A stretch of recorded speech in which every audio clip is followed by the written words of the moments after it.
ผู้หญิงคนไหนซัพพอร์ตเตนะเฮือนเนี่ยอ้างติจังผู้ชายคนไหนมาเตนะเฮือนจอมมันน่ะอยู่สุบ่เตนะเฮือนเนี่ยตึงมาจังเฮาเที่ยงอยู่เฮาก็ฮู้เลยว่าเฮาเตนะเฮือนจอมผู้ชายคนไหนมื้อละอันวันนั้นมันนั่งวนถึงว่ามันนั่งซัพพอร์ตเตนะเฮือนเนี่ยไอ้ผู้ชายคนไหนจังไอ้ป้องหลามันนั่งสุบ่เตนะเฮือนมาจังเฮาอีสังเที่ยงนี่มาเขาอย่างนั้นมันนั่งก่อสังไอ้ป้อแค่พังเสียสาวลูกน้องมันเจ็ดด้วยคนคนไหนเปลี่ยนเผาเนี่ยหลอนมันนั่งเขาฮิปเน็ตเตนะเฮือนนั่นก็ย้อนปัวเมเขาติเตเขามานั่งเฮ็ดเตนะเฮือนสังว่ามันฮิปเตนะเฮือนป้อในจึงลองนั่นได้ขยับไว้ในอยู่กุ้ยก็ว่าเมเขาก็ในอำเสเมเตมันนั่งลองตามมันได้ก็เมปาคนไหนเป็นมีน้อยป้อเขาย้อนปัวเมปาคนไหนปัวลุงคนไหนอำไรเจอมันแหละมันจังไรเอาลูกยิงมันมาเป็นลูกเมหลวงปอลุงคนไหนลุงคนไหนซ้ำถามว่าผู้ยิงคนไหนอันมีอยู่มันนั่นเป็นลูกเมหลวงมันนั่นตอนด่ายิงอ่อนคนไหนซ้ำบ่นว่าเป็นลูกเมน้อยมันนั่นนี่เสียเฮ็ดอันเสมีอยู่ว่าหนึ่งมีกาปอเล่งหลวงก็หนึ่งฮอดมาถึงที่ไหนเสียนั่นได้ก็เป็นปอเล่งหลวงก่อนเตนะเฮิรนจำกันนั่งมันนั่งนั่นกุ้ยเหมือนผู้ชายก็ได้ลงกามานั่นกุ้ยนั่นเก่าก่อนผิดปอเขานั่นก่อนในมาฮับตอนผู้ชายก็ได้กำเหลืออยู่ย้อนปัวมันใส่เป็นเจ้าของกูบันนี้และฮับตอนดีๆงามๆอ๋อแก้มานั่งในใครนะเขายันเหมือนมันนั่งหาในผู้ชายคนไหนก็สั่งไรวนถือมาตีเมื่อบ่ลงไรมือกบกูเขานั้นมันนั่งสั่งว่าคนไหนเหมือนกันลีเดียมพี่ดำเปิงสีหลงในเฮ็ดอันสิมันนั่งก็สั่งมาซ้ำหาผู้ชายคนไหนอยู่ยาวมันนั่งสั่งขึ้นมาสุบินผู้เฮาเนี่ยนะก้อยขาไอผู้ชายคนไหนอ่ำอยู่มันนั่งพูดว่ามันนั่งในไล่เสือผู้ชายคนไหนสีย่อมเฮ็ดบุษือกุรอนเลียนเข้ามาหาก้อยนี่อยู่เฮ้สุ่มหูจะเฮาเตหัน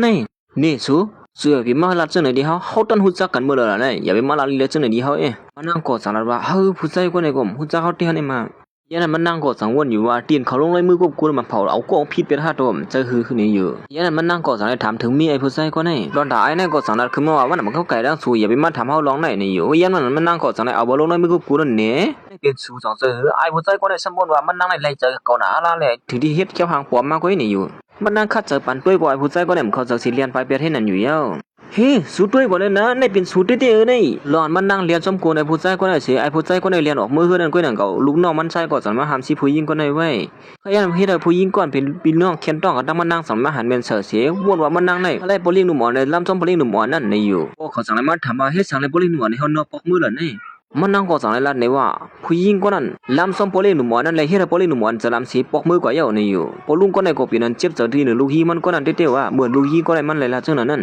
ลูกสาวก็ในเฮียมันเปิ้มเลยลวงสีจังไหนตอนดับเมปาก็นำสมิเต้ๆนั่งซึมมันก็สั่งให้บ่นอยู่ว่าสุดีอันมาหิเมาโหลูกฮีเขาได้ตื่นไหลละเห็นในวันนั้นมันนั่งก็สั่งให้ลำซ้อมฮอดมาถึงไผนอกในก็บ่เลี้ยงนั่นยอฮับอุโปดังมันนั่งเฮ็ดนั่นสิมันนั่งก็สั่งให้หันเป็นรถที่ไผพานั่นสิลำซ้อมบ่เลี้ยงหนุ่มอ่อนนั่นซื่อก็มันนั่งตีฮู้เขาไล่ว่าเขาสองก้อนนั่นจังได๋เตนะเฮือนกันจมกันเต้ๆอันว่านั้น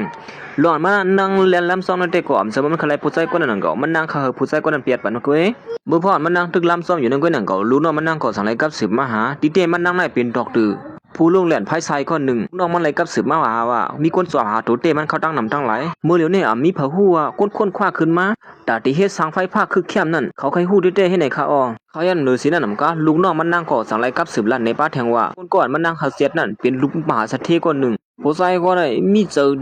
นำบางรอบผ้าหนาละถึงติ่มเขาเสือที่เหนือผู้หญิงก็เลยนี่อยู่ลูกน้องมันนั่งสั่งว่าบ่แม่นเรียกเฮาติเอาคนเจ้าไหนมาตินะคือเจ้าได้เคยขันเจอไว้เขานี่อย่าไปบ่นเอาคนไหนค่ะนะด้วยก็ไอ้ผู้ชายก็ได้ฮู้เขาสมบ่ตินะคือจำกันกันนั่นน่ะนี่มันนั่งก็บ่นขันเจอไว้ก็ยามนั้นเด้อก็กำโกตุ้มเตื้อไปมักมีมันนั่งนี่อยู่ย้อนผัวมันนั่งเป็นผู้ลงแหลนก็ลงแหลพักๆก็คาเลยตูก้อยกับหมู่จุ่มคนจังนั้นอำต้นยังฮู้จักตูเตมันนั่งมาสิปอกผู้บ่ดังเมียเปลี่ยนหลายเขาแล้วดังโปเขานั่นอยู่ยาวเขาอย่างนั้นก็เหมือนมันนั่งเตียงที่ออกกว่านั้นก็นั่งเก่าสั่งในผางย่าเมียปาก็นึงปีนตาหายลมลงมาเมียปาก็นั่งก็ซ้ำมีตั้งปีนอีทางสิงลงลางไว้เลยเขาอย่างมันนั่งก็สั่งในหันไม้พุ่งจับติดไว้ดีในอันเป็นไม้พุ่งหลานใจเมียปานั่นมันนั่งก็เน็ตกับสืบหาเมียปาก็ในก็หันมันนั่งศิลปะสุเป็นหลานเป้าเฮอนี่นะเฮ็ดอันสิมันนั่งก็สั่งในกับสืบหาก่อนเป็นหลานใจเมียปานั่นนั่นแต่ก็เป็นไอ้ผู้ชายก่อนไปมันนั่งมาเมื่อไกลนั่นก้อยว่าคือไหลมีลองตั้งสังผู้หญิงก็ในเลยจอยแถมไม่เมปาก็หนึ่งอันมาร่วมปีนกลางตั้งนั้นเขายันมันนั่งก่อสั่งในกับสืบหาก่อนเป็นหลานไส้เมปานั้นเฮามาจอยแถมแม่เท่าเขาขึ้นอันว่านั่นว่าถือว่าผู้ไส้ก็ได้ซ้ำเป็นผู้ไส้ก่อนมันนั่งลำซ้อมนั่นก่อนเป็นผมมันนั่งแหละผู้ไส้ก็ได้อับยอมหับถามว่าอ่ำเจอมีนางมันอันว่านั่นเฮ็ดอันเสผู้ไส้ก็ได้ก็สั่งในเฮาลูกน้องฮอกาปอกมาขึ้นที่ในเสมาหาเมเท่าเขาอยู่นั่นเหมือนมันใจลงมาในการนั้นก้อยหนังเก่าผู้หญิงก่อนเปิดซ้อมในอ่ำเจอผู้หญิงก็นั้นเย้าสุบิดก้นจอยแถมแม่เท่าอันไหนอ๋ออำเจอนะมีผู้หญิงคนหนึ่งเขาเล่าว่าเขาไม่ยอมหิมเนี่ยเดี๋ยวเลยเฮาเปิดตุ้ยถึงเป็นเมทัลสูงนี่นะอ๋อยิงส้มเตียวว่ะนะ เขายันเมทัลเขาได้ก็เฮามันใจกว่าหันหลันเปิดมันอยู่ติ๊กๆให้นั้นมันใจได้วุ่นว่าเมทัลเขาได้ลมหยองมันทากขึ้นมาเลยเมทัลเขาละลีลาดก้อยนี่อยู่ยันปัวเมทัลเขาได้ใครมีลมหยองอีดอดเขายันนั้นสังไรขึ้นตัดมาดีนังซึ่งมันเมื่อยันนั้นสังมีก้นๆนึงกับสืบมาหามันนางเตมันเมเป็นหลายลงเขานั่นเขาซวยแถมผู้หญิงก้อนเป็นลูกเท่ๆมันแหละมาลาติสละก้อนนึงนั่นเขามันนางนั่นเฮียนเด้อที่เอาลูกยิงมันเฮียนในบ่ไหนลูกยิงเท่ๆมันนั่นขนาดนั้นเมปานั่นยันนั้นขี้สละลงนี่ก็ปัวหูหุ่มเจอเนี้ยตัวเจิมเลยเฮาน้องซึ่งมันกวางตัวก็มาลาดก้อยนี่อยู่เขายันนั้นมันนางก็สังไรฮอดมาถึงที่ในกำเหลียวอยู่เย้าโอลุงก็ได้สั่งว่าสุดดังเมสูมีลองถางพี่ดีสังกันโยอุโบกันลีแลโอสุหมูโอกันลีแต่สุดเลยฮับจุงนั่นแต่ขยับนะยิ่งอ่อนแต่ไม่ปานนั่นก็ลาดวันลูกยิงก็ได้แน่ที่ทำกัดคือเข้มหรือสีลูกยิงเต้ๆมันไหนในวันนั้นตีเต้มันก่อนมันลาดลูกยิงเปลี่ยนหลายนั่นเป็นลูกยิงเต้ๆงั้นลัดนางสังลัดขึ้นมาสูบินเมเฮาเต้ๆฮะเนี่ยมือหนักสูบินเมผู้ยิงก็ได้กุ้ยสุรัดก้อนไม่เฮียงสูหักเขาสิมือก็เล็กก็เหลียงมาไหนตีในสายตาสุเนี่ยเฮาเนี่ยลีเป็นผู้ยิงก็ได้สีไทยใครเห็นไม่ปาก็ในกอดสังลัดบ่นางซื้อมันนั่นอ่ำกึ่งเถอกันดังผู้หญิงก็นั่นสิในอยู่ผู้เมื่อเขาเกิดมาในเขาเจี๊ยบหลายๆแก่ในมือเห็นในวันนั้นตีเต้มันเกิดผู้หญิงก็ในมาได้หมดแล้วเฮ้ยมีปลาสุกลัดป่นอ่ะอันล่างก็ย่อมายันนำพลุงก็เลยสั่งว่าแต่จุดที่เขาเห็นที่ไหนเนี่ยสุ่มมีปุ่นพ่อนนะที่เฮ็ดคือเขาเห็นที่ไหนล่ะแต่ผู้หญิงก็ในก็สั่งแล้วว่ามันมีเชียนสายแหละมันเด็กเขาซ้อมเชียนสายมันในอยู่ว่าเขาที่นั่นไหนได้ห้ามมาห้ามห้องตีตอกตื่นเลยผู้ลงเรียนเขาเว้ยยันมันก็สั่งแล้วว่าก้นกำแถมมันนั่นดอกตื่นก้อนโครงสร้างขึ้นมาน้ำมันกาคือแคบนั่นในอยู่นั่นได้ก็เป็นผู้หญิงก็ในก้อยอันโครงสร้างมานั่นเป็นนางซื้อมันนั่นก้อยเย้าผู้ลงเรียนก็ในตกตื่นก็ในเขาสึงซิมตัวมาดัดสิสุดที่จะพูดจักเขาละมันนั่งก็สั่งแล้วมันพูดจักไว้อีวัดนี่อยู่ก้อยกามันพูดจักเต็มละดอกเป็นตั้งเติมมันในอย่างนี้ที่ในนั้นตีเต้มันก็นั่งเติมมันนั่นไปถึงผู้หญิงก้อนหนึ่งก้อนยำไปถึงมันนั่งมันจิ๋วก็เรียกนั่นก้อยกาว่าถือว่าผู้หญิงก็ได้ซ้ำเอาลองดีนั่นเสียมาเสือตัวมันนั่งเปียเห็นนั้นว่าถือว่าลองกล้ามแถวเนี่ยเขาทำติมาเอากล้ามแถวผู้หญิงก็ได้เสนอมันนั่งสั่งขึ้นว่าสุยุมซาเลมก็คือเลยว่าดอกตื่นนั่นตีเสือแถมสวนมานั่นขยันผู้หญิงก็ในก็สั่งแล้วว่ามันอยู่ยำเสืออะไรอยู่เย้าดอกตื่นนั่นตีมาเสือแถมมันเขาคู่อยู่ในว่าสู่ควายเขาอย่าไปมาลัดเขากำเสือไหนสู่ควายเขาก็สู่เลยเฮ็ดกัดแขนเหมือนเขาลูกสุขเอาเส้นตั้งลัดเสียสุดถึงที่ลำซ้อมปนใจผู้เล่นกดเทนั่นเสียซ้ำป้อมให้ดันขึ้นจงใจหือเมื่อเร็วได้ป้อสู่ออกเมืองกว่าอย่างไรสุดได้หาการเลยนะป้อสู่อยู่ที่ในเมืองที่ได้สุดได้หาการหยาบเลยโอลุงก็ได้ก็สั่งว่าสามารถสุ่มสาเหตุจะหือละก็มาเป็นผู้ช่วยเขาก็ได้นะเขาที่ช่วยแถมสู่อยู่ก้อยอ๋ออันเป็นสังฆาสละลงเขาเลยดังพอเล่นลงนั่นไม่รอทางพิษกันนี้อดก้อยรอให้เขากดติดซับเลี้ยงในเขาก็เลยเย้าเห็นในวันนั้นผู้หญิงก็ได้สั่งว่าเฮ้ยวันถึงมาสุดที่ลำซ้อมพอเล่นลงนั่นที่ติ๊กเตะฮันเน่เขาเตะหน้าเฮือนเยอะนะสุดที่ปั่นปีจงปนคอยอีสังเทียงละเน่มันนั่งก็ขั้นลาดน้ำแล้วเลยสั่งอะไรไปออกมาที่ในเสียเขาอย่างลุงน้องมันนั่งก็สั่งอะไรกับสืบมาหามันนั่งและคู่รองตั้งมันเย้าเฮ็ดสั่งอะไรพอเล่นลงนั่นปืนเข้าก็ว่าเตะหน้าเฮือนเย้าอันมานั่นด้วยการเขาเตะหน้าเฮือนเย้าเฮ็ดสั่งอะไรพูดซักไม่เลี้ยงเขาอันมานั่นยอดปัวใส่เสื้อเครือเขานั่นหิมอมวยกันจ้านหนาอะไรเลยมันใจก็สั่งมามันใจหิมเนี่ยเตะหน้าเฮือนป้อในถึงที่เฮ็ดกลุ่มนี้เขานั่นตัวกว่าที่เนื้อมือปืนพอเล่นลงจังป้อให้ในนะเฮียนเพื่อนนั่นแหละพอเลี้ยงหนุ่มอ่อนเขาได้ก็มันจะเฮ็ดซื่อหือแหละไล่ลงไล่มือกบกูให้ไหนเขาด้วยการว่าเขาลงไล่มือจอมผู้หญิงก็แล้วว่านั่นเขาดันหูจักโก้ให้ไหนเขานั่นกุ้ยกำบ่นถึงว่าที่เป็นไม่เลี้ยงเขานางก็สั่งว่าเฮาป่องเสียเย้าส่งไม้พงเขาแหละเฮากับสืบเขามาเขาได้กดทุบเขากุ้ยโอ้โหกุ้ยกำไม้พงเขาได้ค่ะมีแต่เด็กทุบเขานั่นเขาได้เกิดครับคือเหมือนกุ้ยค่ะนะมันนางสมพงมีไม้พงไอ้หัวใจก็นั่นมันนางตื่นทุหามือไกอย่างแบบมีอีนี่ก็แก๊กเตะมืออย่างนั้นมันนางก็ตอนตัดเดี๋ยวมาทุบพอเลี้ยงหลวงนั่นจะไล่ปลอมตัวเป็นคนเฮ็ดไข่ทั้งกินวันเสาร์ลูกน้องซ้ำเสาร์พอเลี้ยงหนุ่มอ่อนนั่นเฮ้ยมาสูงเฮ้ยสุไม้ทางที่ได้เที่ยงอะไรมาสมหาพอเลี้ยงเขาเที่ยงอะไรมาเฮ้เขาเป็นก้นเมฆไพ่เลยนะสุ่มอยู่ฮะแน่ชูจำเจอก้นเมฆไพ่สุยบิลาลีลาได้เขาอย่างนั้นนางเสือมันก็คาดดันน้ำในจังหวะว่าด้วยดีในเลยนะจ้องเจอก้นเมฆไพ่แน่ไอ้ผู้ชายก็ในกลุ่มจังให้เจอคือการเลยห้องมันนั่งเข้ามาดินเนอร์ข้องเลยอยู่เย้าเมื่ออย่างนั้นทอนดับพอเลี้ยงในก็ตื้อเฮ็ดนาการนั้นไว้อยู่เฮ็ดนั้นผู้หญิงก็ในตอนตัดที่มาโทษพอเลี้ยงลงนั่นจังไรปลอมตัวเป็นก้นเฮ็ดสั่งนากันอันเฮ็ดเฮาลองกัดเย็นนั่นขึ้นมาเขายันก้อนเป็นพอเลี้ยงลงอ่อนนั่นก็ตื้อเฮ็ดนากันมันอยู่เฮ็ดนั้นเหมือนมันใส่เลยหันเป็นผู้หญิงก็ในก็เป็นอันตกเสริมเหมือนกันก่อเย้าเฮ้ห้ามในทุบกันคือย้อนนี่เนาะมาหือละนี่พอเลี้ยงหนุ่มหมอนแล้วก็เฮ็ดเหมือนนำเสือที่นึงมันนั่งก็มันนั่งก็จังว่าเฮ้ยสุยสังในเฮาละโตสู้นี่นะเฮาดีแล้วในซื้อเฮาเลยตั้งสุในเตนะคือจำกันอยู่นี่ก้อยกาพอเลี้ยงหนุ่มหมอนนี่บ่ว่ามันนั่งในเป็นก้นใครเงินเลยมาลาลีลัดก้อยนี่อยู่ล้วนสูมาดีในสุหันตั้งเล่าเฮาเลยสุขอะไรเฮาก้อยจังเสือเฮ้ยไว้หังละนี่มันนั่งตื้ออ่างเตไข่ลาดว่ามันนั่งตีไข่เปียดขนาดนึงก้อยนี่ก้อยกาพอเลี้ยงก็ได้ถอมมันนั่งอย่าไปมาสุกซักซำเฮามีนาการหิมเนี่ยเดี๋ยวสู่เหตุการณ์โซก็เฮ็ดเด้เฮาดีลัดในสุเสเพราะว่าเฮาเลยทุหันสุดทางเฮาเตรียมปล่อยสวยเฮ้ยสวยสนิทดีละนี่สุสาหายกว่าที่นึงเมืองที่นี่ซื่อเฮ้ยเฮาละลีลัดดีละนี่ ก้อยกะเขายันก้อยหนังเก่าลูกน้องมันก็สั่งให้กับสืบมาหาว่าเม็ดเท่าเขานั้นหาหลายตัวกว่าแทงเย้านี่อยู่มันใส่ก็เป็นตุกเสียนเดียนออกว่าเมื่อผู้หญิงก็ในอาทิเลียนซ้อนมันก้อยหนังเก่าลูกน้องมันก็สั่งก็หาแล้วไม่ชี้ไว้นั่งความสั่งให้ซื้อหือการไรเฮ็ดนาการนั้นเข้มแบบเย้าตัวดีงามกว่าให้นั้นเมื่อพ่อมันนั่งเฮ็ดนาการเชอ้างที่ปอกมือนั่นก้อยหนังเก่าเขายันก้อนเป็นเม็ดเท่านั่นก็เลียนมาหามันนั่งแทงก้อนนึงเฮ็ดนั้นล้านเปิ้ลเม็ดเท่าอย่าไปปล่อยผ้าเม็ดเท่าก็แทงเลยนะบอกกำไหนมันนั่งก็สั่งให้ห้องเม็ดเท่านั้นมาหรือเศร้าตีในมันนั่งก็สั่งว่าห้อมเจอล้านเปิ้ลเม็ดเท่าคันนะเมทัลในลำถ่อมในที่เนี่ยมันนั่งก่อมสังเฮ็ดจื้อหือสังไรกับสืบสู้หลานไส้เมทัลนั้นแทงกำนึงให้นั่นอยู่เย้าเมทัลสูมาอยู่ซ้ำเฮาแทงนี่มาเอามือเลี้ยวเลยแหละตอนถามเมทัลได้ก็สังไรป้องหลานไส้มันไม่มาหาเขามึงแค่เอาหลานเปิ้นมันเนี่ยก็เปิ้นก็ได้ก็หาปันมือเลียนไปดีๆให้ไหนเนี่ยมันไส้ก็สังไรวนถึงขึ้นกับความหลานหมอยานั่นว่าก้นเท้าก็ในเลยจ้ำใจเขาอย่าไปคอดขังสังเกอเขาเนี่ยอยู่เย็นมันไส้ก็สังไรเต็มสู้พีก็เลยเสียเฮามันด้วยถึงเมทัลเขาอีกนึงเนี่ยอยู่ก้อยกับมันนั่งมีนาการฮิบเนียดแหละนั่งสั่งว่าบ่ใครไล่ก็หือยันนี่ก้อยกับว่าบ่ถึงว่าเขาย่านก้อยหนังเก่าโปเลียนก็สั่งละร้อยเงินมันนั่งตา20,000ให้นั้นเตียนมันนั่งอ่างตอทิ้งขึ้นนั่นก็มันนั่งก็โปปีไหนด้วยถึงกดถอนอีว่าอะไรเงินเป็น20,000ได้ก็เฮ็ดเดียวกันมันก็เม็ดเท้าได้เป็นตัวเฮ็ดเงินค่าได้ค่าได้ด้วยถึงเม็ดเท้าก็ว่านั่นเดียวเฮ็ดนั่นสิสั่งตัดมาขึ้นที่ผู้หญิงแปดหลายมาตึงลาตีเม็ดเท้านั่งซึ่งมันนั่นตีเตมันเหี่ยวซึ่งมันกวมหู้หนังเขาว่าเป็นเม็ดเท้าเขาผู้หญิงก็ได้ก็เม็ดเท้าบนนั้นวนว่าเป็นเม็ดเท้ามันแปดให้นั่นเหี่ยวถามเม็ดเท้าก็ได้ก็ฮู้ว่าผู้หญิงก็ได้เซอร์ล้านมันนั่นแหละผู้หญิงก่อนคู่ซ้อมลองเตะกูจื้อกูร้อนได้ก็ตึกป้องหลานนั่งซื้อมันอยู่เฮ็ดนั้นบ่ได้เป็นก้นจื้อหือในเฮ็ดให้ที1ล้านเช้าสู่เขานะไม่เท่ามันก็สั่งละปอกเขาปอกมาเฮือนเนี่ยค่าได้สั่งสอนเขาไว้ค่าไม่เท่าเขาอย่างเม็ดเท่านั้นก็เป็นขี้หัก2คนขึ้นมากับเหลียวตอนถามเม็ดเท่าก็ได้ก็มันฮู้จักนั่งซื้อมันเหมือนสิมันก็เรียกนั่นนั่งซื้อมันนำเสื้อก้นเป็นลายเหมือนเสื้อหนังลาดนั่นก้อยกะซื้อหือก็เหี่ยวปอกกำในเล็บที่ให้แห้งไว้เตอยู่ไหนมันโจจังบนเจ้านั้นมาอยู่ที่เนื้อเสือมันเหี่ยวบัวลงโสส่วนขาของตัวไม่ลุกในนั่นก้อยตอนถามผู้หญิงก็ได้ก็ทุกย้อนให้เม็ดเท่าในห้องผู้ลงเรียนตกเตือนว่านั่นผิดหมอกมาที่ห้องเฮียนชั้นจอมเสมันนั่งติดกว่าทุกย้อนตอนตาเม็ดเท้าในก็สังละตกตื่นนั่นก้นเฮ็ดปันกุมณีเขามาเข้าตั้งหึงก็ตาที่ทั่วเขาในอ่ำเสลองง่ายๆผู้หญิงก็ในก็ทุกย้อนที่เม็ดเท้านั้นที่เลยเม็ดเท้านั้นก็สังละเพราะฉะนั้นก็เฮาติดตามเขาด้วยกว่าในเฮาเขาย้อนหลังก็หนังเก่าสังละตัดมาคือดินนั่งซึ่งมันอันด้วยถึงเม็ดเท้าใจซึ่งมันเหมือนเม็ดเท้านอนรับหลีเย้าตัวหลีงามเย้านั่นมันนั่งก็สังละยี่ว่าพวกมันขึ้นมาเสปอแค่หางเม็ดเท้านอนยับนั่นส่งมาปั่นลานไส้เม็ดเท้าในเหมือนลานไส้เม็ดเท้าไรหันเช่นนั้นก็ก้อนเป็นลูกน้องมันสั่งมาเฮ้ยเม็ดเท้าเนี่ยมันเคยนอนรับมาเขาตั้งหลายปีในมือเหลียวนอนรับหลีเจ้าเนาะ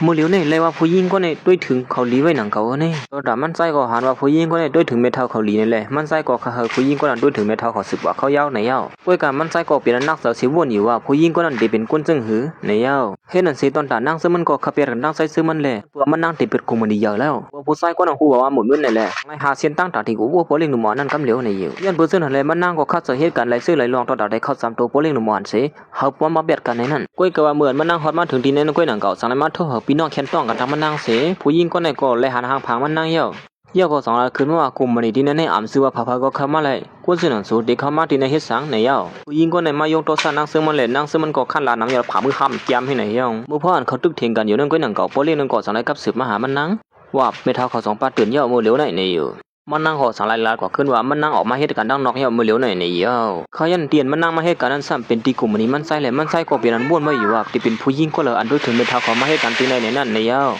เขายันนั้นมันไส้ก็เน็ตออกกว่าหาด้วยว่าที่เป็นผู้หญิงก็เลยก่อนด้วยถึงไม่เท่าเขานั่นในอยู่เฮ็ดนั่นสิมันไส้ก็สั่งในความมาถึงเตียนเขาตึกเถียงกันอยู่นั่นผู้ชายก็เนี่ยเหมือนมันเลยฮู้ว่าก้นนั้นด้วยถึงเป็นเท่าเขานั้นมันมีอยู่ตั้งเตอนี่นั่นมันใจก็คือฮู้เคยหันได้ว่าผู้หญิงก็นั้นเป็นเผอเนี่ยอยู่เที่ยงภายหนึ่งตอนตานั่งซึ่งมันก็ตึกเถียงกันดังก้นเปิดพักตูผู้หญิงก็เนี่ยอยู่เฮ็ดนั้นเขาย่านใจซึ่งมันก็สั่งในฮอดมาถึงดีในผู้หญิงก็เนี่ยเข้ามาสุกซักซอมโปเลี้ยงเฮาที่เฮ็ดให้เขาเนี่ยตอนตาไอ้ผู้ชายก็เนี่ยมาหานั่งซึ่งมันสั่งว่าเฮียงเป็นสุเทียหาได้มาไอ้ผู้ชายก็เนี่ยก็สั่งให้ถามหาก้นว่าเมียเอียกว่านั่นเฮาจะมาเนี่ยก้นว่าเมียเอียกว่านั่นน่ะก็เฮามีที่ในเป็นก้นนี่น่ะเพราะฉะนั้นก็กับสืบตัวมาเป็นมีก็เลยว่าเมื่ออย่างเสียงพงมานั่งก็จะให้หลังขึ้นมาเขามีกันได้บ่แค่นั้นก็ไอ้กลมใจจื้อเป็นอันตุกเสือลงกว่ามัวนั่งเสือมีคนมีเอกกวนนั่นว่านั่นสุสานเฮามามีเอกกวนจะเนี่ยเฮ็ดสังลูกน้องสุสัมปันเฮาเขาก็ดังน้อยตั้งผิดสัวนี่คนเฮ็ดการที่ห้องการเฉลยเลยละอีนึงนี่นะยิงก็ได้ก็จะว่าคำฮู้เลยว่าเขาเป็นคนมีเอกกวนนั่นว่านั่นเพราะฉะนั้นก็สุญญาดูบอกการว่าผู้หญิงก็ได้ว่าญาดูบอกการไปให้นั่นนี่เอ้าเขายันมันนั่งก็สั่งว่าเฮาหรือมาอุกันลองของเฮาอยู่ปานใดเตี้ยย้อนว่าเขาดัก2ก็เป็นผัวเมียกันว่านั่นปุ้ยกาปลิหนุ่มหมอเนี่ยยุ่มลาว่ามันนั่งเป็นเมียมันใจอันว่านั่นสุมาเมียก็กว่าแม่ลูกอุปิสังก็ดังเฮาลูกน้องมันใจก็ตอนไหนของผู้หญิงก็ได้ออกกว่าที่ในเฮ็ดนั่นนี่ยองตอนถ้ามันใจก็มาหาผู้หญิงก่อนด้วยถึงเป็นเท่าขนาดมีที่เริ่มไปหันตาให้มาอย่าไปลาดนะว่าเป็นผู้หญิงก็ได้อันว่านั่นมันใจก็ตอนไหนจุกพุ่งขึ้นมาสิกับสืบหาเมื่อยันนั่งซื้อมันก็สั่งยิบพงมันขึ้นมาเหมือนกันหนังเก่าก็คือว่ามันน้ำและฮับพงสั่งแล้วพงมันยิดเขาก็เลยเดินทั่วมันเฮ็ดนั้นตอนดับปลิหนุ่มอ่อนเนี่ยก็สั่งให้วนอยู่ว่าก้นๆด้วยถึงเม็ดเท่าเขานั้นปีนเผาที่เด้งนี่มันหันตามา เห็นนั่นสิตอนตานั่งซื้อมันก็สารเมียก้อนนั้นยอดตูหลีงามเยอะเขาอย่างนั้นตอนตาลูกน้องซ้ำเสือปเล่งหมอนั่นก็สอนอะไรขึ้นมาว่าเขาได้ปันฟังสวยนี่ต่างบอกมาสุกมหลบปอมตัวเป็นก้นเมียวหนึ่งเยี่ยวเมียวหนึ่งมาหาปเล่งเขาได้ทิ้งนะเขาว่าแท้สุดเลยตั้งปเล่งเขาได้กว่ากันผ้าได้ลีเนอเขาอย่างมันนั่งสารขึ้นมาอย่าปีไม่เจอแล้วในตื่นตื่นได้ทบหันกันเที่ยงอยู่เยอะกับมันเตียงนี่แท้เฮ้ยใครว่าหือเต้นี่มากับมันเตียงทุบกันเที่ยงมาเนี่ยเหมือนปเล่งมาอุบลองอาการนั่งค่อยหนังเก่าตอนตาลูกน้องซ้ำเสือปเล่งนั่นก็บ่นถือเขากำลังนั่งซื้อมันมือกลางว่านั่นเสียเป็นขันเจออยู่นั่งซื้อมันตีมาไล่เหล่าเที่ยงอันว่านั่นกลางวันเตียงทุบหันกันเที่ยงอันว่านั่นผู้หญิงคนไหนตีมาไล่เหล่าเที่ยงไหนมาหาปเล่งเขานี่มันใจกว่าจากไหนเฮ็ดตัวสื่อจิ้มๆก็งอกตีนึงย้อนว่ามันเฮ็ดตัวสื่อชิมๆจังได๋ติ๊กๆเลยก็ได้จังลัดที่คนไปย่านมันว่าคนคนไหนมีลงสู้อยู่นี่นะโดเลยลักคอหอกว่ากำเหลียวนี่เฮาหันงงแงกเขาได้ดิมือไกลนี่อยู่เหมือนได้หันคนไปย่านก็เปลี่ยนเรียนไปไว้บีเจอก้อยก็ซื้อหือก็ย่ามันก็ตึกบ่นอยู่ว่านั่งซื้อมันติขึงหลายๆมาทบใส่ซื้อมันไหนนั่นเมื่อพ่ออันเขาที่อามากินข้าวเกี่ยวกันอยู่นั่นก้อยหนังเก่าอย่างนั้นว่าถึงมาปอกกำได้นั่งซื้อมันติเพิ่นก้นหูมือดีเรื่องเขาพักใต้แน่เฮ้ยบ่ฮือล่ะทบกันแถวเยอะเฮาเมื่อซุงกังนะเจ้าอมเจอกับมันติงอยู่ตัวตอนตาลูกน้องซ้ำๆบ่เล่งนนก็บริหารสนับเปลี่ยนตุกเสนกว่าผู้หญิงก็ได้ขึงไล่น้ำตีนี่หมอตอนนี้ว่าทบบ่เล่งเฮานี่มันนั่งก็จังได๋เอามานาการมันนั่งเฮ็ดอันเป็นไรจื้อไหลลวงถูกที่ผู้ใจก็ได้ฉันพทุกเสนกว่าสุเฮ็ดนาการจี้บ่เป็นอันนี้เฮาได้มาเฮ็ดกูเมียวอ่ะเฮ็ดอันสิมันนั่งก็จังได๋ไปเขามาหาบ่เล่งเลยสิล่ะว่าผู้เฮาเอ้ว่าฮือล่ะลองเฮาติอูโอกันนั่นสุดีว่าซื้อหือล่ะก็กำแน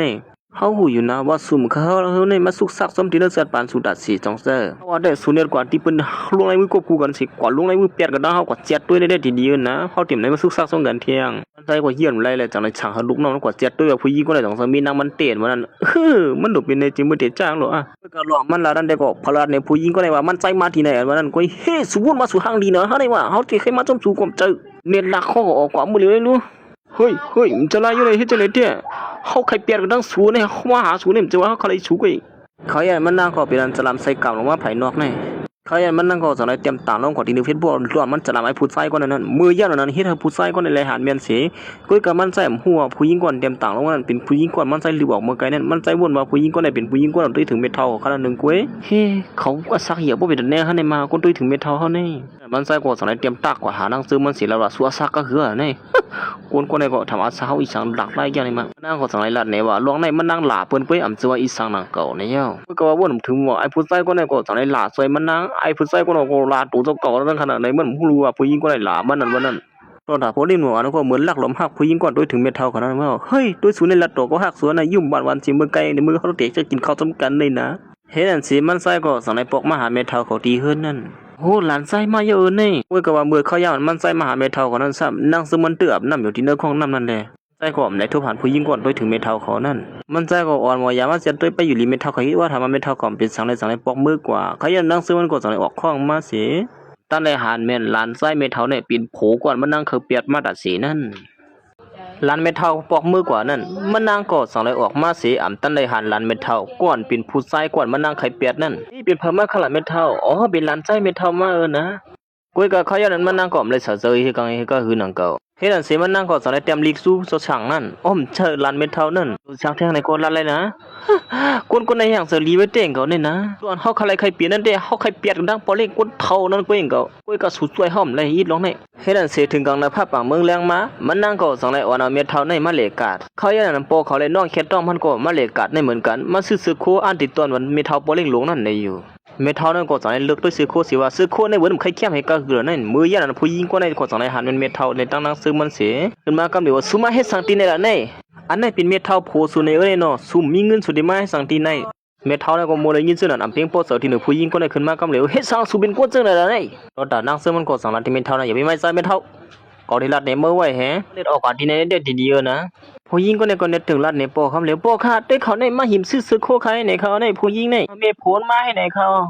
ขี้ในก็จะในที่ลูกยิงว่าปุ๊มมีเงินก็ไม่อย่าไปมาที่ในก็ได้ลัดในเมื่อไว้เขาสองก็เป็นลูกสาวเหมือนกันเว้ยเฮ็ดสังสูหักสมบ่มเพียงเป้งกันสิอีเหล่านี่เขาอย่างมันก็จะว่าสุดเด็กนึงลูกสาวอะไรจังเหรอย้อนเปิ้มเมียสูในเลี้ยงยาวไอ้ป๋าเขาแหละเขาเลยมีสูมาแค่ในก็มันหัวก้นเมย์ก้นเรื่องเอาไอ้ป๋ามานั่นเป็นเมย์ผู้หญิงเปลี่ยนหลายเทียนมันหักของดีเด็กก็ผู้หญิงคนนี้เป็นลูกก้นเป้าในเนาะเป็นลูกมีหน่วยมันวางในทั้งเตี้ยเมื่อเท่านั้นก็มัวเลยยินเสียงนั้นจะได้ทิ้งใจนั่งซื้อมันปลุกก็ได้สมัยอย่าไปทิ้งก่อนว่าเมื่อเขามาซื้อคู่มาเนี่ยเขาถึงได้ซื้อตอนเมื่อเท่าปอเล่งหลวงเลยนะเมื่อปานเลยสังขารทำถึงเลยปานละ น้องเมื่อเดียวซื้อในซื้อตอนพันบ่เล่งลงกวนสะเทเนี่ยเมื่อที่เฮียงแล้วนี่ไม่เท่าพันผมมันเฉินแล้วก็เหมือนกันหมดโคเนี่ยมันเฮ็ดตูเฮ็ดคิงก็บ่ความก็พอรู้ในคนด่าซะมันนั่งซื้อมันในซัมผมรู้ว่าเฮ็ดมื้อย่าไม่เท่าใส่ซื้อมันก็สังนัดขึ้นมาว่าฮะโคในก็เอาเฮาเมื่อยให้ลูกกูซื้อไหนก็มาคลายอีแต่มือเหลียวต้องแล้วว่าเฮือนไม่เท่าอยู่ดีแล้วสู้อันเฮาพกมือหาเฮือนเฮาขึ้นแล้วบ่ไหนก็พ่อนเขามาซ่อมตั้งไม่เท่านั้นก็จังแล้วอย่าพิสลามในร้านเปิ้ก็ร้านใจไม่เท่าในเซรีนะก้อยเขาก็หางนี้ตั้งกัดแขกสิมักมีอื่นนะมันนั่งแต่ก็บ่นว่าไม่เท่าในเป็นคนหยองในลาลีลาดก้อยเนี่ยอยู่มันนั่งเขาตึกลัดเขากำปั่นแห้งใส่ไม่เท่ามาอยู่สุดตั้งให้นั้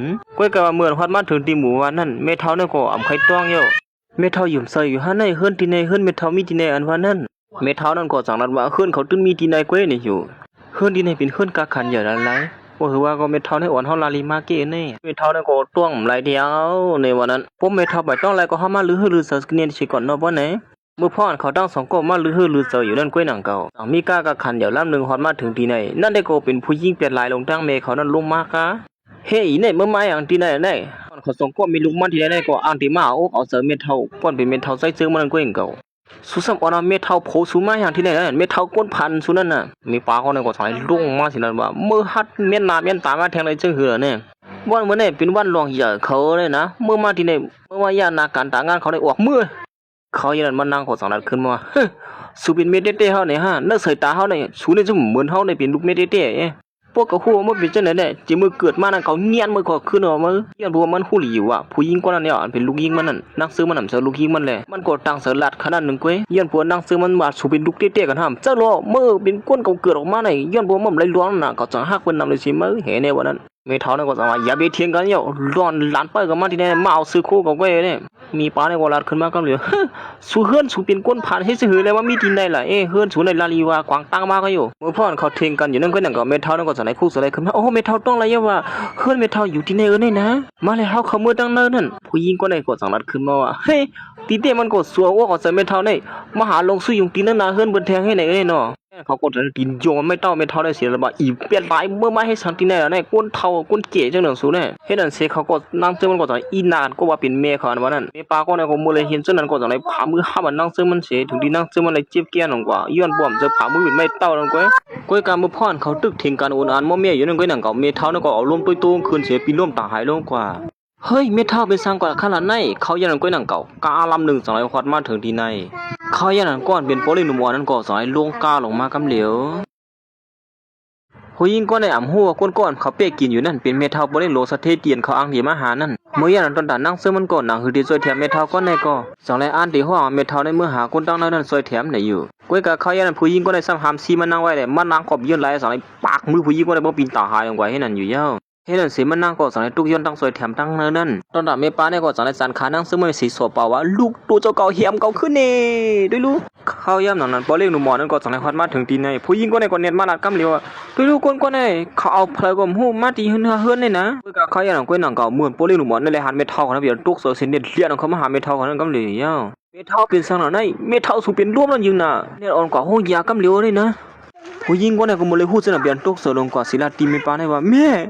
่ลูกเขาเป็นหลานไส้เมทัลเนี่ยฮะนั่นมาเมทัลก็ได้เป็นเมทัลเขาหือก้อยกาเหมือนเขามาตีในนั่นก้อยหนังเก่าไอ้ผู้ไส้ก่อนเป็นก็หักเก่านั่งซื้อมาเนี่ยเป็นก็หักเหมยผู้หญิงมือไกลนั่งก่อนเดียนเขามาหานั่งซื้อมาสิงยบโจนั่งซื้อมาให้นั้นสู้เขามาตีในสู้เขามาหาเราสู้อย่างสังเทียงในเยี่ยนั้นก้อยหนังเขาสองตัวไม่รู้นั่นก็จะเดียนของเขามาซ้ำเหมือนกันหนังเก่าเฮ้ผู้หญิงก็ได้สู้มาให้สังตีในแล้วนี่สู้มาอ่อยก็หักเขาในมาเมป้าก็ได้สั่งมาเมื่อได้ฮิตจะคืออะไรก็อ่อยก็หักมันจะไหนก็ว่าแต่หักเขาด้วยถึงก็หักเขาลีเลือสิในได้ดีเยอะนะตอนด่าเขาส่งก็ไม่รู้นะก็มาวางแผนกันนะเขาเตรียมป่วยว่ากันยังไงเมื่อกว่าซ้ำเจอกันดังไปเท่าโปลินสัตย์ที่ซึ่งเนี่ยเขาดัดที่เขาซ้ำได้ขยับไว้เนี่ยพวกเป็นไหนเขาที่ซึ่งเราได้รู้ยิ่งเมย์เขาเตียนนะเฮิร์นจำก้นผ่านก้นเสือให้สั่งไรเมทัลเขาซ้ำเป็นก้นมีเหลือในมาก็เลยจังว่าหมอเผามันเตรียมเจอล้านไส้เมทัลก็เป็นไรโปลินกับหมอนั่นเจอรีเลยห้องเมทัลเขามาเก้นั่นก็ว่าเนี่ยยันเมปาก็เลยก็สั่งว่าเฮ้ยเมื่อได้ออร์เมทัลสู่ออกกว่าแล้วนะ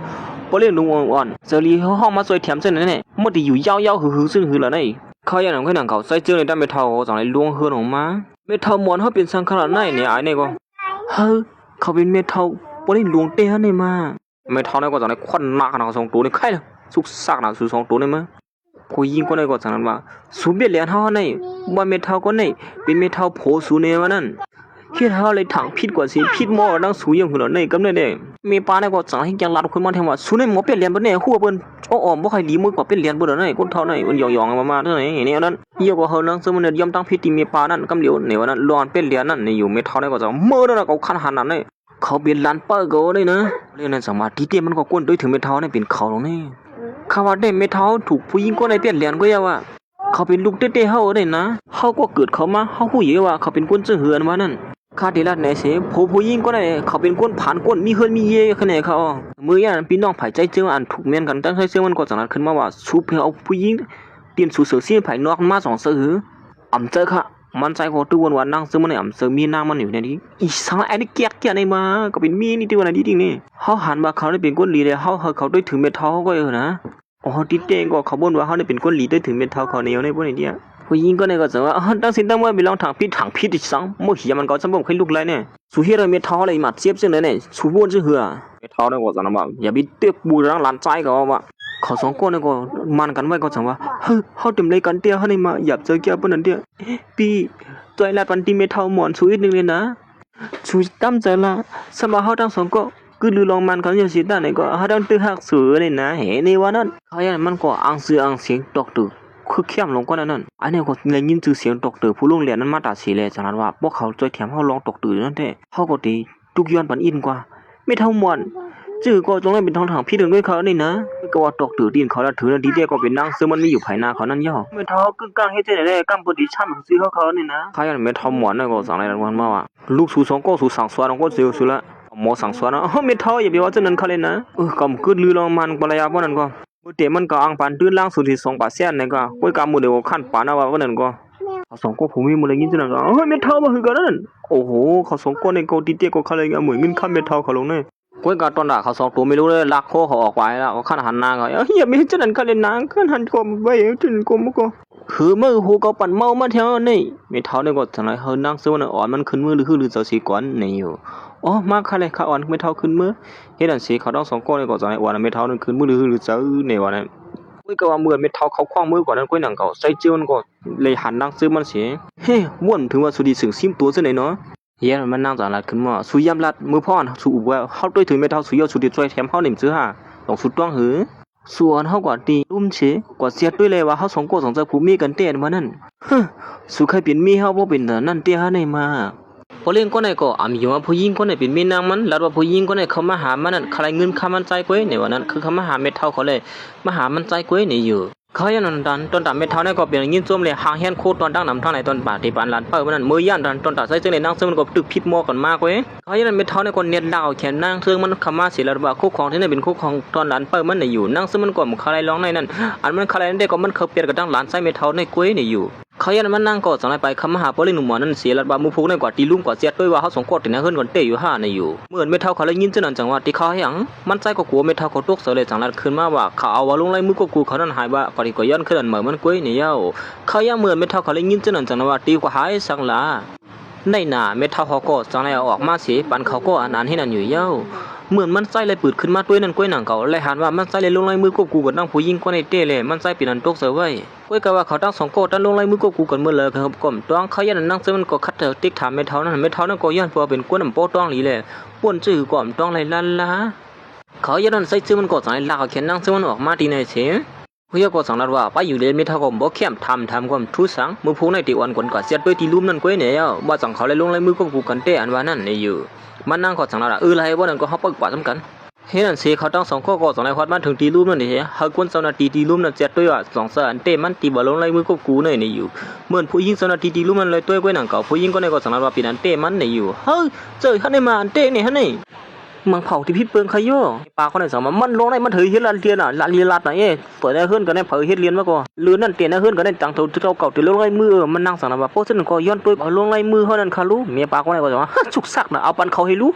ปลุงก็ในก็สังมายิบเตียนว่าเขาลงไล่มือแต่ซ่ามาลงไล่มือกูกันนั่นมือยันนั้นเขาเลยมาเจ็ดด้วยก้อยหนังเก่ามันนั่งก็ไล่หันแม่นไล่มือในก็เป็นไล่มือมันนั่งกำเหลียวเย้าเฮ้ยไล่มือในก็เป็นไล่มือเขาก้อยไหนผมสไลมือบ่เป็นมือของมือคนอลีวัตีมือในก็ไล่มือโปเลี้ยงเขาเหมือนกันเขาในมันใจก็สั่งบนหิวว่าให้สั่งเขาทำปอต้องไล่นี่เขาทันลงไล่มือเลยนี่มาขันเจอแก้วในมือมันใจก็สั่งไล่ย้อนตัวกองถ่ายมือว่านั่นเดียวเขาลงไล่มือกูกันนั่นอยู่ปลุงก็ในสั่งเราขึ้นมากองถ่ายในเก็บเลยครึ่งปีก้อยค่ะส่วนในเตะนะขึ้นมา3 ปีเก็บเลยอีกได้ผมมือละลีถามเตะมือโลเว้ยเสียเขาทั้ง2ก็สั่งไล่มาโปเลี้ยงเขาว่าจะถือจะคือละเขาเปียดกันมือก็เฮ้ยตื้อหาผู้ก้อยก็ที่เปียดกันอยู่ค่ะนี่เขาทั้ง2ก็ในก็ซื้อก็ตื้อที่เปียดกันมันๆเนี่ยเขาทั้ง2ก็ที่เขาพูดน้ำหนานั่นมาเปียดเป็นเขาเนี่ยคือที่เลยเปียดกันมึงง่ายๆดีๆนั่นเนี่ยที่เปียดกันเนี่ยเดี๋ยวจะเขาย้ำหึงอีกนึงเขามาเป็นได้ก็กันไว้ที่ใน Facebook เขาเนี่ยบ่ไหนก็กุ้ยกับมือพ่อนเขามาด้วยกันนั่นกุ้ยหนังก็เขาสามารถเป็นได้ก็กันไว้เย้าเฮ้ยเปียลืมกว่าเปียตีเตียเขาเป็นได้ก็ตั้งหลานเม็ดทองหึงนะมันใจก็สังวนได้ขึ้นมามือพ่อนผู้หญิงก็นั่นล่ะตีเตียมันก็อันสูหลาในเปลี่ยนเฮาลงแน่ฮะสูหลาว่านั่นเป็นเฮาได้เนาะมันนั่งก็จังว่าเตียนเนาะเขาลืมเปียเด้อเฮาฮู้เลยว่าเป็นสูเขาอย่างนั้นก็เฮาก็ลาลีเฮ็ดก็แค่เช่นนั้นก็เองก็นั่นเฮาก็ไม่ละเต้งก็เห็นในวันนั้นโอ้ซึ่งนั้นก็มื้อเลยเพจตั้งกันสิกว่าน่ะเห็นนั่นสิเขาทั้ง2ก็จังได๋เพจตั้งกันกว่าโปลีเฮาติเปียเต้ค่ะนี่สุสงก็เข้ากันที่เฮานี่นะฮะเปียไอ้เนี่ยบ่ดีเขาก็ยังล่ะใจกดสั่งในสหลูกน้องมันหาผู้น้ำนาเฮลีเอาเหมือนเงินคำมันนั่นเตรียมเลยปานกว่าป้าสีอิดร้องในนั่นในอยู่มันใจกำขับปันเอาเหมือนเงินคำมันตีนั่งซื้อมันนั่นขนาดไหนข้าร้องในอย่าบีไม่สักข้าได้ขับขึงบันก้อยตอนด่านั่งซื้อมันก็กลัวใจซื้อมันเอาเหมือนเงินคำในจังไรว่าหาผู้น้ำนานคัดเขียนในสีเปิ้นอย่าไปปันเอาเหมือนเงินคำกว่าป้าซ้อมมือเปียกกันนั่นในอยู่ลูกน้องมันนั่งก็สั่งว่าเฮ้ยสุสงก็ตีนะก็จำกันในพิจิตรหาคันนี่ทั้ง2ก็ลืมแบบมือกันเหี้ยนี่ฮะเมื่อก็ต้องอะไรก็ดีมาถามเมื่อไหร่นี่ก็เต้นเนาะเข้าอินกันนะมันนั่งเขาสั่งมาล่วงในเฮาทั้ง2ก็กลมหู10ก็ก้อยกาดก้นนั้นหูนั้นมีก้อนนึงนะเฮ้ยซ้ำเป็นเพอขนาดนั้นบ่ไหนมันนั่งสั่งว่าเป็นเม็ดเท่าเขานั่นยิงน่ะคนก็ได้ฮู้ก้อยกาดเม็ดเท่าในซ้ำมีหลงลืมๆแม่ลองเฮาค้นคว้ายาหลงลืมๆในมื้อเลยฮอดถึงแล้วแหละย้อนปัวมันนั่งน่ะเป็นดอกตือค้นคว้าแล้วไปยาก้อนนึงแหละลายาซื้อในได้มันนั่งตีชื่อขลาดสังหลานไหนเขายันมันนั่งก็สั่งในปอกมาหาเม็ดเท่านั้นแทงกำนึงเฮ้เม็ดเท่าป้อสูตรเขาตั้งหือเยอะในสั่งสูตรตึกปอกมาก้อยล่ะสุอย่าไปปล่อยผาไม่เท่ากว่าเที่ยงหันน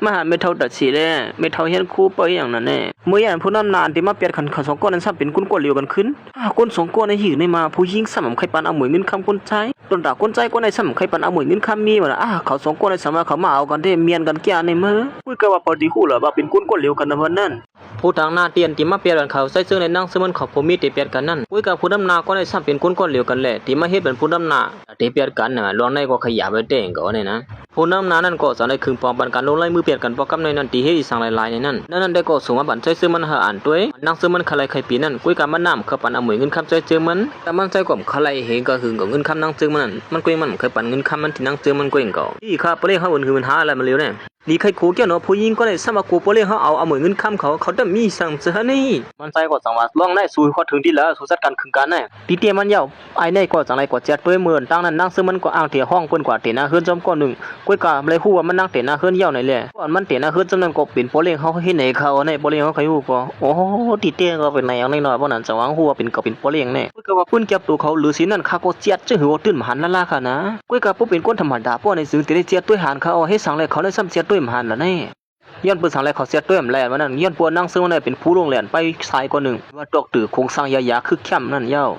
เห็นอันสิมันใจก็สั่งเลยอู่ลงนาการมันใจมากขึ้นสั่งเลยถามหาก้นก้อนลงแหลนไผ่ชายนั่น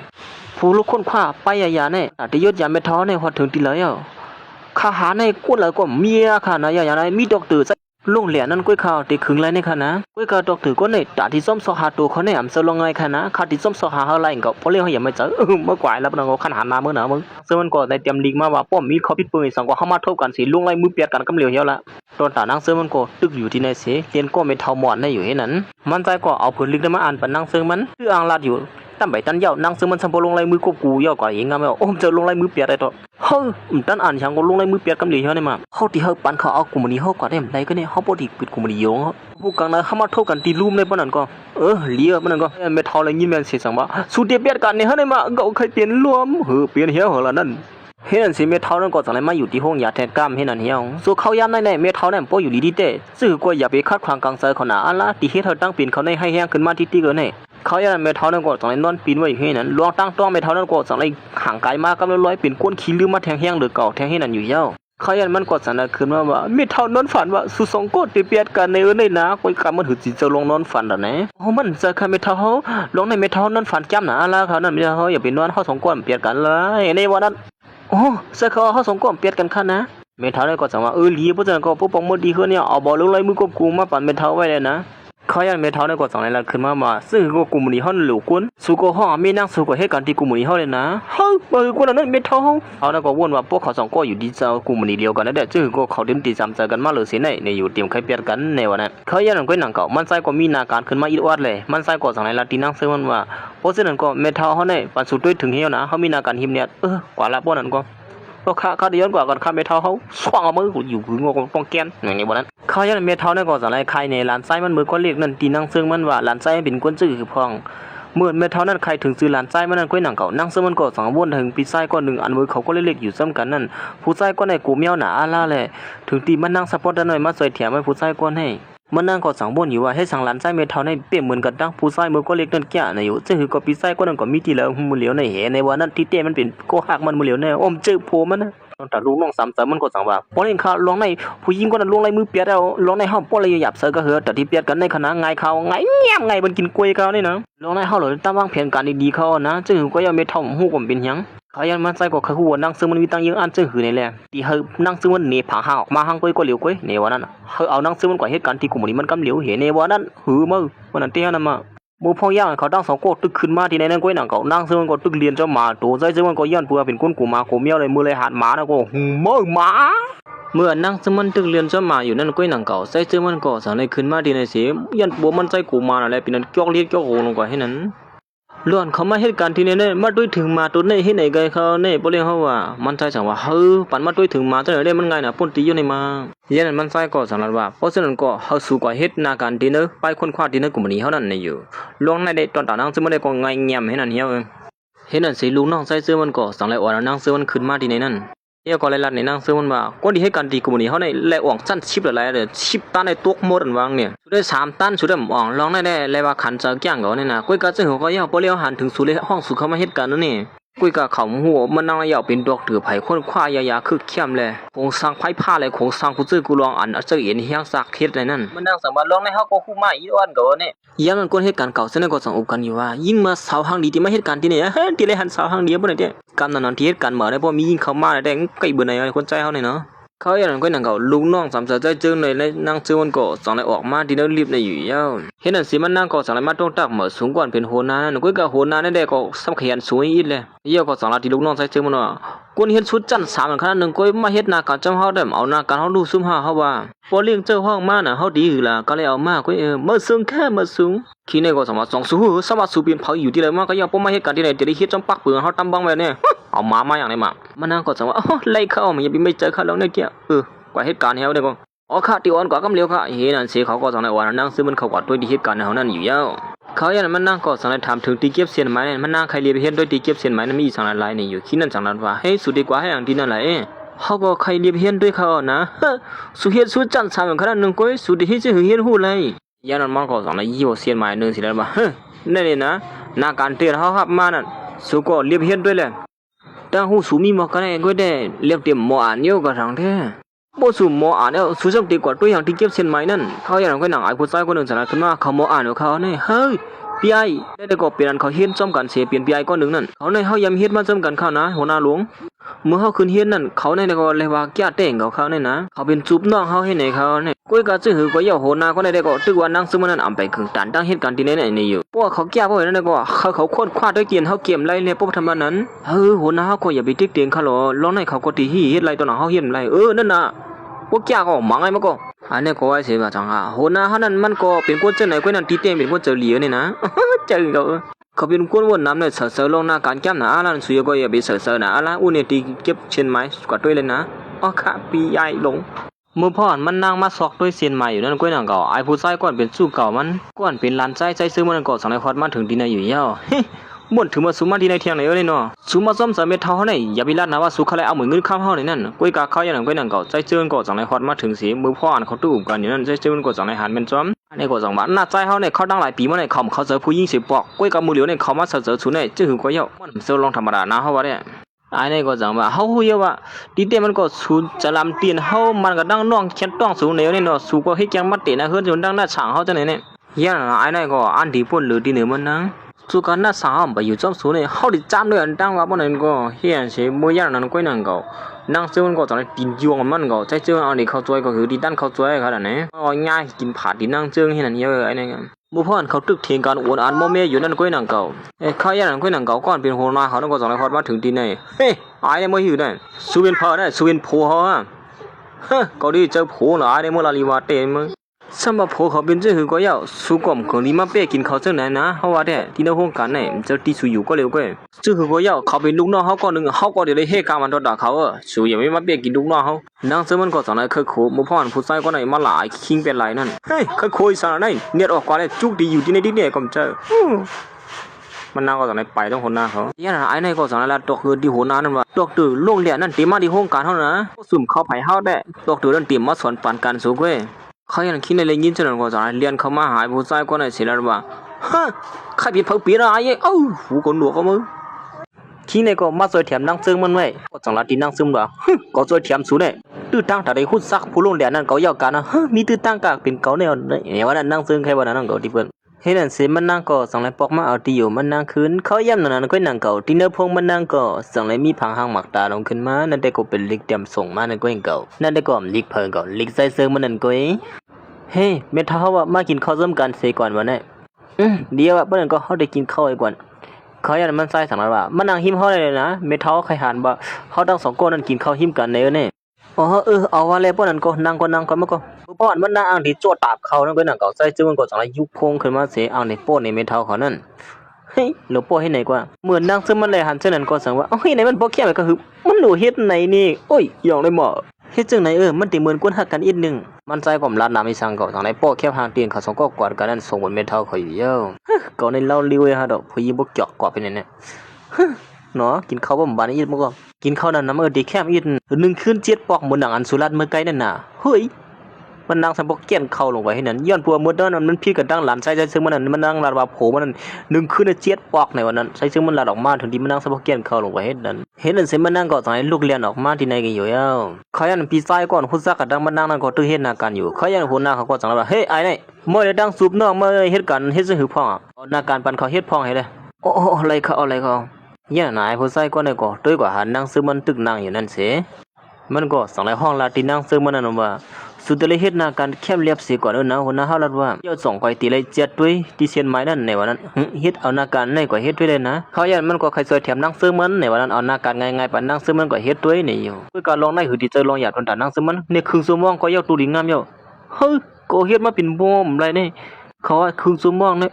ก็กลมจังว่าหือเต้มื้อล้วนนี่ก็เห็นนี่มันนักเหมือนมันนางมาด้วยเชียนไม้นั่นก้อยนั่นก็ง่ายเงียบเว้ยจังได๋เด้เก็บก้าวก้อยมันนางก็จังได๋เฮ็ดยาวตูดีงามอยู่ในน่ะเฮ้ยเจ้าตีเฮาได้มาเฮ้ยดำพิษเปลืองสิตีเตี้ยลงนี่ช่างเที่ยวจ่องใจว่าจะขัดยันพกมือก่อ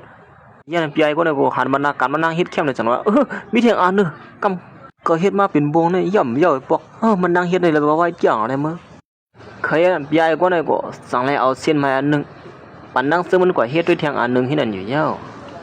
เฮ้ยเขาเฮ็ดนาการเนี่ยคือเข้มเต้หลงเขาอยากนั่งซึ่งมันก็ย้อนพวกใครปอกมือเฮือในนาการจังได๋ไงเงียบตอนนั้นมันนั่งไปเลยมันนั่งก็จังว่าหลูเลยเรียนมือก้อยเนี่ยจังไหนกำก้อยเฮ็ดนั่นสิมันนั่งก็จังได๋ยาวตัวลิงกำกว่ายาวเทียงอันนี่เฮาได้มาจะไล่โยเจอคักกว่าไอ้ก็ตุ้ยเป็นโอตุกเสือสิตุ้ยสองมีนาการในสังแทงค่าหือเขาอยากมันก็หาว่านั่งซึ่งเฮ็ดนาการเข้มหน่อยเลยจังได๋ว่าบ่จังได๋ก็เปิกกำมันก็เนี่ยเอาเรียนลงเข้ามาหาหัวหน้าเขาในคำเหลียวในเขาน้องเขาเฮ็ดไว้ปันเข้มแก่เขาเนี่ยคิดได้จังว่าจ้างเขาได้มั้ยแล้วว่ากำลีก็ได้เฮ็ดหน้าการได้คือเข้มบ่นถึงว่าเขาได้มีลอกไล่แกลิดง่ายๆอ่อนจังได๋ก็เลยว่าแก่เต็งก็ได้มั้ยหัวหน้าเขาจังว่าเพราะฉะนั้นก็ปันหน้าการมันเฮาหยับเลยสิได้อีกนึงเลยนะอันนี้ก็จังว่าเพราะฉะนั้นก็หน้าการได้ขยับไว้เด้เขานี่หน้าการได้แหละขยับไปอยู่บ่ได้เด้ตอนน่ะคิดได้ก็กลัวนั่งซื้อมันเรียนกว่าเรียนมาแหละปันนั่งการนั่งซื้อมันอยากขนาดนึงก้อยมันได้ก็บ่นว่านั่งซื้อมันเฮ็ดไรหนังเก่าก้อยก็ตอนน่ะนั่งซื้อมันได้หือดีกว่าเจ้าลองอย่าไปสังยายหลวงได้ก็จังได๋เอามากันว่ามาบัดนั่งซื้อมันอยู่ยาวหน้าการส่งมันสวยอยู่นะมือมันที่ออกกว่านั้นทางนั้นว่า สุก็อย่าไปติ๊กติงตัวเศร้าเก่านะปนทีปสุ่มเฮ็ดไรก่อนเป็นสังนะในเด็กก็ปัญหาสูริมเฮียนด้วยก้อยหนังเก่าเนี่ยป้อมเฮ็ดไรก็เปียก่อนบ้างย้อนปัวไอ้ผู้ชายก็เนี่ยก็มันก็ฮู้ดีว่านักการเนี่ยตัวหนังมันก็ทำเฮ็ดไรตอนแต่นั่งซึ่งมันหือที่เฮ็ดไรมันก็วนจนนั้นเสียแล้วเขาก็ปัดแห้งเสือนั่งซึ่งไม่อยู่ก้อยก็ลงในนั่งซึ่งมันได้คือดีกว่าหยับสังเก็บกันก้อยสัมปวยาวตัวหลีงามกว่าให้นั่นอยู่ยาวเหมือนที่ปอกมือนั่นก้อยหนังก็มันสั่งว่าเป็นซื่อคือพอกนักกันนั่งซึ่งมันเรื่องที่ลาดอยู่นั่นก้อยหนังก็มันสั่งว่าอำลุนเนี่ยก็ไล่เฮ็ดเลยก่อนเป็นสังนักการเนี่ยยายได้ที่ย้อนปอกมือก่อนนั่นคำได้ต้องไปเข้าหนาเนี่ยเมื่อเฮาเฮ็ดยาวเนี่ยตั้มตันได้ลัดยายเอามือไปต้องมือพุ่งไปลัดนี้ก็ว่ายายหลวงก็ในวันนั่งซึ่งมันเฮ็ดกันไปยาวตัวเลยจังนะว่าเฮ็ดเลยนะเฮาได้ย้อนมือก่อน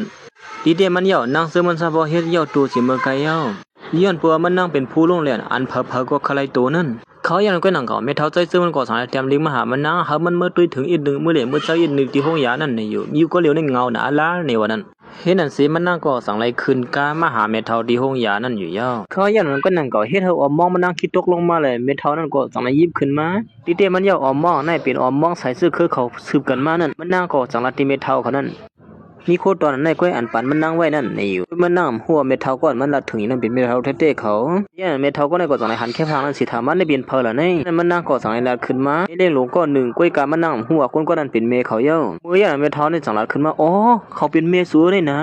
ะมันนั่งสั่งว่าพี่ไม่เท้าบันนั้นในไม่เท้าตรงก้นพิษขยโยเนมเสมียวขนาไม่เท้าในสั่งว่าในเป็นเมียสุดที่เตี้ยนาลานเป้าตัวแหละสุริดังเขาในเหมือนกันพวกกะหือในนั่นไม่เท้ากลมต้องก้นกลมซื่อมันนั่งสั่งลาดว่าผู้หญิงเป็นไรนั่นก็อยากเป็นเมียเขาในอยู่ไว้มานั่งหัวก้นก็ในยออันเป็นเมียเตี้ยเขานั่นก็เมียยอกของก็ในที่เมื่อเขาก็ได้เขาก็เคยเขียมเขาอยู่แต่สิเนาะสั่งว่าก้นใช้จะขึ้นในอีหลัวได้ยอกกันเลยมึงเขาย่านนั้นก็หนังเก่าใส่เสื้อมันก็สั่งในฮอดมาถึงที่ไหนเสซื้อมาดังโคดอนตั้งนำตั้งหลายให้นั่นอยู่ยาวเมทัลกินได้กินนี่เดี๋ยวอย่าไปกินน้ำหนาละต้องเตรียมมันเนี่ยอ๋อสู้ก็กินเลยนะข้าวเลยเขาหมักม่วงกันเนี่ยโลกินหมกม่วงส่วนเนี่ยตาเก่าเนี่ยมึงกินอะไรก็ได้หมักม่วงเนี่ยมันนั่งก็เปลี่ยนตัวส่วนกว่าเฮ้ยเมทัลให้ซื้อฮู้ว่าข้ากินหมักม่วงไรอันวันนั้นห้องกินหมักม่วงไรเต้ๆนี่นะก็ว่า2-3 ปีมาเนี่ยเขาก็ทำอะไรกินด้วยหมักม่วง10 ปอกเมทัลในให้ซื้อฮู้เหรอเนี่ยว่าเขากินหมักม่วงไรอันวันนั้นเนี่ยเมทัลเนี่ยก็สั่งว่าสุบินก้นก็ลาเท่าก็ยังหืนละสุกินหมักม่วงกว่าเยาป้อในซึ้งหน้าสุเนี่ยออกกว่าหมักกลุ่มหมักเลี้ยงสิ่งหนึ่งหืนละนั่นเฮ้อข้าตัดลัดเนี่ยเมทัลเมื่อเลยขนาดนี้เมื่อไปเตะหน้าเฮือนนั่นนะเขาในก็สั่งเราว่าเมื่อซุ่มไปเตะหน้าเฮือนเจ้าว่าเขาต้องไล่ดีๆอยู่เมื่อยันนั้นสุไลลันในเก่าไว้เขายันมันนั่งสั่งว่าเฮ้เขาจำหูลงในฮิตซึ่งหือเป็นซึ่งในนั้นนี่ยันมันนั่งก็ใครหูลองตั้งมันเตะตัวเลยสั่งในถามเมทัลนั้นว่า2 วันเลยสั่งมามวนตั้งนั่นนี่อยู่ฮิตซึ่งหือเลยเขาตั้ง2 ก้อนให้มาเตะหน้าเฮือนจำกันขนาดในเมทัลก็กลมใครต้องแล้วเนี่ยมั้ยตื่นว่าเมทัลนั่นแต่ซ้อมตรงวงฮอบตัวนี่เลยฝึกสิ้นข้อเสยอีนั่นนี่พูดออกดีๆงามๆเฮ็ดนั่นสิมันนั่งกอด2 ในนาทีเขา2 ก้อนในว่ากินก็ร้อยๆแล้วบ่นั่นก็เฮาเตะกว่าไปเรียนตั้งนอกสิกว่าในเย้าเหมือนมันไปออกมานั่นก็นั่นก็ใจเจ้ามันก็2 ในซ้อมกวนมันนั่งมาเฮ้สุมีลองตั้งอีสังทีละตัวเฮาเนี่ยเฮาออกมาสู่ออกมาสมควรเฮาเนี่ยมีสังก็มันนั่งก็สั่งลาดว่าลองเมทัลลาดว่ามือไปเตะนะเฮือนสิลาดนั่นเฮาฮู้ลองตั้งก้อยลองในนั่นนี่อยู่ก้อยก็ใส่เสื้อมันได้ก่อมสะเสยสังก้อยละขึ้นมาว่านั่นได้ก็สุขให้ซื่อก็เฮ็ดละลองนั่นได้อยู่ดีกลางเสือสุก้อยใครเปลี่ยนคือเปลี่ยนหูก้อยก็เสียแต่เมทัลมีต้องซื้อเสือก้อยก็ปล่อยเอาว่าเฮ้ด้วยเหมือนว่าเขาเสือสีเมื่อทำไปเตะนะเฮือนจำกันเนี่ยหอมใครหูอีสังเขาก้อยเฮาเมทัลเขามีต้องซื้อก้อยลงนี่ในเขายันนั้นก้อยนั่งก็สละหลงก็นึงก็จะในฮอดมาถึงที่นี่อ๋อให้ซื้อละเนี่ยลองสุเลยพิษมั่วกันตั้งพอเล่งหลวงนั่นอุบโอกันเนี่ย5เป็นหือพ่องไหนลองในนั่นพอเล่งก็ได้หมูจักพอเล่งหลวงนั่นจังไรซ้ำถือซื้อพอเล่งหลวงไผ่นาพอเล่งหลวงนั่นก็เลยเย้าใครจำไม่ได้นั่นลุงก็ได้สู้บีปั่นจอมเขาอาลาน่ะควรเชื่อไหนเนี่ยบ่รู้เข้าใจเขายันนั้นมันนั่งก็จังว่าอ๋อลองในมันลองเขาอุบโอกันเนี่ยค่ะลองทางพิษกันเช่นนั้นค่ะนะพอเล่งหลวงก็เขาเป็นคนดีเขานะอย่าไปซ้ำถึงซื้อเขาเช่นนั้นค่ะละพอลุงก็ได้ก็จังว่าเลียบ่นั่นก็โอ้ในซ้ำเป็นโพสูอันคนให้คนเดือของในแน่นอนบ่ไหนเฮ้ยกลมเลยให้อีดิมก็โอ้ใจเย้าค่ะใจหนุ่มมันข้าใจเหตุการณ์หาเงินดีๆเลยนะมีนั่งดีๆเท่าไหร่เนี่ยอย่าไปปล่อยลวดมือก่อนนะก็เขามีนาการเขาจะย้อนกว่าก่อนลอยๆเขาเลยพวกนั้นก็มือไกลได้สูบกันว่าก็ซ้ำถึงซื้อเขาเลยเนาะเขาต่ำเลยซ้ำถึงขั้นนะคำกินเลยเขาเนี่ยก็หนังเขาดูน้องใส่เสื้อมันก่อนไหนกับสืบมาหาโปกทางซื้อมันนั่นพอเลยเขาตั้งรัดมาเลยว่าพิษมอกันตั้งลูกยิงสวนวันนั้นเขาได้เหมือนว่าสวนหรือได้ถึงลูกยิงสวนหรือรัดความซึมเจอเส้นไหนได้ย้อนเพราะว่าอีผู้ยิงเป็นหลายนั้นมันเนี่ยว่าใส่เสื้อในนั่งเสื้อพิษมอกันในวันนั้นผมรู้ก็เลยว่าเขาพวกเส้นนั้นก็เจอเส้นหนึ่งในอีในคนเรียนมหาโปเขาก็ย้อนนั้นแท้พวกข้าเป็นพ่อในก็เป็นหือเมื่อนั้นเนี่ยเป็นหือว่าเมื่อป๊อปเปี้ยเรียนเขาได้เพราะว่าปีหน้ามาเลยคิงนั้นพิษมอกันว่านั่นน่ะเมื่อในซ้ำป้อมในลวกสิในก็ ให้สั่งลูกลาลีลาจะลงเตะสีลาลีลาล่ะนี่ยันมันนั่งก็จังว่ายันปัวข้าหันเขาเลี้ยนซ้อมปอเลี้ยงหลวงเลยข้าก็ลาลีลาก็ขังเขาข้ากลัวปอเลี้ยงหลวงนั่นจะลำเตะข้าก็มาละเนี่ยพอเขาจึงนั่นยิงเนี่ยวันนี้ขี้เนี่ยก็จังนั้นมาจะหือก็ยาวกุลีลาดข้อความจืมเจอจังไหนมันผิดปักเปืองกวนเฮาเนี่ยอย่าไปลาดข้อความจืมเจอผู้หญิงก็เนี่ยก็จังนั้นมันกลัวปอเขาเนี่ยตีหักผู้หญิงก็นำเลยสิมันเนี่ยว่าเนี่ยแล้วเจอปอเนี่ยมีลูกคุยเนี่ยลูกเนี่ยตื่นยิงเยอะปอตื่นกำแถมลูกอยู่เยอะอย่าไปไม่สลองซะเนี่ยซื้อก็เยอะความจืมเจออย่าไปลาดเถียงกำเมียบใหม่เนี่ยมั้งอ๋อต้องครับเมียบครับบ่ใหม่ไว้ไปกัดนี่นี่ข้าอย่างเม็ดเท้าแล้วก็จังนั้นมาถึงที่ไหนเขาเป็นลูกเต้ๆชัวนั่นนะสู้อย่าไปว่าซึ่งไหนเลยดีเต้มันเม็ดเท้าก็เนี่ยเป็นเม็ดเท้านางซื้อมันขนาดนึงก้อยปอลุงก็เนี่ยก็จังนั้นว่ากำลืมเขาออกกว่าก็ซับบ่กำลีนะเขาเนี่ยลูกเปลี่ยนลายลงก็นั่นอันมันลัดถึงนั่นเนี่ยก็เป็นนางเสื่องก็เองก็เจอผู้หญิงก็นั่นก็เมื่ออย่างผู้หญิงก็เนี่ยก็ใครมายินเมียนเสียใครโขขึ้นมาใช่ป่ะหลอดสุรัตก็ดีไอชบไอความเมื่อเตะเมื่อกวนเมื่อหักอยู่นั่นเป็นลูกเก่ากวนเมื่อจ้างนั่นน่ะเป็นลูกเมื่อเลยตั้งมีเหมื่อนั่นเจอมีเก่าเมื่อนั่นผู้หญิงก็เนี่ยก็สังว่าข้าผู้หญิงเยอะข้าพิษนี่ไม่เท่าก็อย่าไปจำข้าอะไรจะได้มองก็ลงเนี่ยยันมันนั่งก็จังนั้นว่ามึงพูดให้เฮาดีกว่ากินข้าวซ้ำผู้โรงเรียนนั่นจ่องเจอค่ะหือย้อนบัวนั่งซื้อมันนั่นกำแถมเมทัลก็ในมาอยู่ดัดสิสำหรับมันนั่งหัวเป็นเมทัลของสิด้านไหนก็มันนั่งดึกกำแถมอยู่กุ้ยก็ว่าเมทัลก็ในก็สำหรับหูแลว่าผู้โรงเรียนก็นั่นเป็นนั่งซื้อมันไหนมันก็จังไรอ่านที่ห้องผู้โรงเรียนนั้นมาปันดานสาวมันก็ในเนี่ยวันนั้นตีเต้มันผู้โรงเรียนตกตื่นลงก็ในก็เป็นนั่งซื้อมันในกุ้ยตอนถ้าใส่ซื้อมันได้ก็วนว่านั่งซื้อมันนั่นพอมีป้ายหุ้ยสั่งในเลยอ้างที่หาหมอสวนลงมาสอนนั่งซื้อมันในวันนั้นย้อนบัวสู่เฮียนไปยาวแลบ่เลยเฮาก็ที่เฮาสู่ขึ้นเฮียนอีกนึงนี่โอ้ความมันอีน้ำหลัววะไอ้เรื่องก็จังนั้นขึ้นว่าเพราะฉะนั้นก็สุขเฮียนซ้ำครูสอนลงตอกตื่นผู้โรงเรียนนั่นสองเจออย่าไปมีเยอะวะเฮาว่าแต่ผู้โรงเรียนก็ได้ตัดได้โทษอะไรมึงไงก็เนี่ยเก่าเนี่ยนั่นแหละมาว่าในอยู่เฮาที่เราในสุขตอกตื่นก็นั่นแหละพอก็ค่อยทบตัวเขาแหละตัดได้ทบตัวเขาเนี่ยมันจะลงไงนะตอกตื่นลงก็เนี่ยเขาที่หับลูกเฮียนนั่นกัดเขียนขนาดนึงก็นะกวนจ้านนำปอกไข่เตรียมจังสูในแต้มปอกไข่เนี่ยจ้านปอกไข่เตรียมได้บอกว่าจ้านชงอยู่ทางที่บ่ไหนมานั่งก็จังมาค่อยมือกล้วยหอมหลุมมือสวงมือได้แดกขันหานาสู2ตัวนะมือหลีจังช่วงอะไรก็ตึกป้องสมปูนนั่งซื้อมันอยู่ว่าใครเฮียนจอมผู้สอนกัดเขียนนี่กายมีไก่พวกเขาใครเฮียนก็สุกกับสืบหาบันเขาสิเขามาเฮียนเลยมีหยับสังอ่ะเพราะฉะนั้นก็ขัดยาตื้อตั้งด้วยจ่องไหลไม่ได้เต็มหูผู้หญิงก็ได้อีสังเลยมาเห็นนั่นสิผู้หญิงก็ได้ตั้งไอเป็นหลายตั้งเมทัลเขานั่นก็อ้างแต่มากินข้าวซ้อมผู้โรงเรียนตอกตื่นลงนั่นย้อนผู้เมทัลก็ในห้องไว้นั่งซื้อมันอันเป็นตอกตื่นลงซ้อมเลยก็นั่นก้อยผู้หญิงก็ในก็หลายผู้ชายก็นั่นเขาก็ตัวยันตั้งในจังบ้าโอ้ขันในเป็นอีสังเปียนขัดติดตัวกำขันนะก็ได้ก็จะก่อนนั่นหมดแล้วเขาอย่างตอนด่านั่งซึ่งมันอันมาทุบเมทัลนั่นก็สลายนางพ่ออยู่ที่ไหนเมื่อไอ้ผู้ชายก็ได้ปืนพักตูเขามาเสียแล้วว่าเขาตกตื่นลงก็ในเนี่ยตึกหนุ่มตึกกามก็ลงแน่เล่มทางดีอยู่เกาลงมาสูงค่าตกตัวเรื่องพวกเรื่องเรียนยินดีที่ได้มาทบการป้อนตั้งสุดขนาเว้ยกับเขาอย่างนั้นก็หนังเก่านั่งซึ่งมันก็สั่งไรไหวหน้าลงมาเสียถึงที่เฮียทายผู้ชายก็ได้สัมผัสตุกเสือลงกว่าเฮ้ยไอ้ผู้ชายก็ไหนเหมือนมันว่ามันมาทบผู้ลงเหรียญในนั้นก็หนังเก่าเขาอย่างก็นอนอยู่ที่ไหนเป็นนั่งซึ่งมันก็เป็นตุกเสือลงกว่าคำเดียวอยู่เป็นสังไรสมัยอยู่ที่ไหนล่ะนี่เมื่ออย่างนั้นเมทัลและตั้งผู้ยิงก็นั่นก็สั่งไรไปคำมาที่ไหนเหมือนกันหนังเก่าเขาก็หลุดถามเมื่อว่าให้เอาเป็นซูในนั้นเมทัลก็ในกรมบริหารนั่งซึ่งมันสั่งไรต้องตักนั่งซึ่งมันกำเหลวย้อนพวกเขาทั้งสองก้อนในปีเท่าหลังกันที่เดียวว่าเฮ้ยสังไรสมัยอยู่ที่ไหนล่ะนี่ซึ่งหือก็ย่อเมทัลก็ในสมัยมันหัวนั่งซึ่งมันเป็นหลานมันที่เตสิตาในก็เขาทั้งสองก็ตึกเขาเสือเลยตึกหักกันอยู่เฮ้ยสังละสุสมัยอยู่ที่ไหนล่ะนี่ยิ่งอ่อนเงินน่ะพอสายฮัตโตเหมือนมันนั่งอ่างที่ลัดออกว่ามันเป็นผู้โรงเรียนนั่นก้อยหนังเก่าผู้หญิงก็ได้ก็สั่งนั้นขึ้นมาเฮ้เฮาใครฮู้อยู่ว่าสุใครกินข้าวจ้ำเฮามันเพิ่นกะวันมื้อนี้เป็นวันรองเหยื่อเฮานะเฮาได้มาโทษผู้โรงเรียนสู่อยู่ที่ไหนมันบ่ใครสั่งถูกก็คือก้อยในเฮาว่าเนี่ยเฮ้ยไม่ก็อย่าไปลัดน้ำหน้าล่างก็แล้วเมื่อก็สู่เป็นพี่น้องกันนี่เห็นไหมมันก้อยก็เขาอย่างไม่เท่านั้นก็ไปอยู่เหลี่ยมบ่อยเข้มได้จังไรปีอยู่หลายไปได้นั่นนี่ยังตอนนั้นผู้หญิงก็ได้ก็ตื้อน้ำยอมเฮานั่งซื้อมันโทรหาผู้โรงเรียนนั้นดาราในบ่นั้นเมื่อฮู้ว่าผู้โรงเรียนก่อนเขาละถึงนั่นเป็นนั่งซื้อมันยา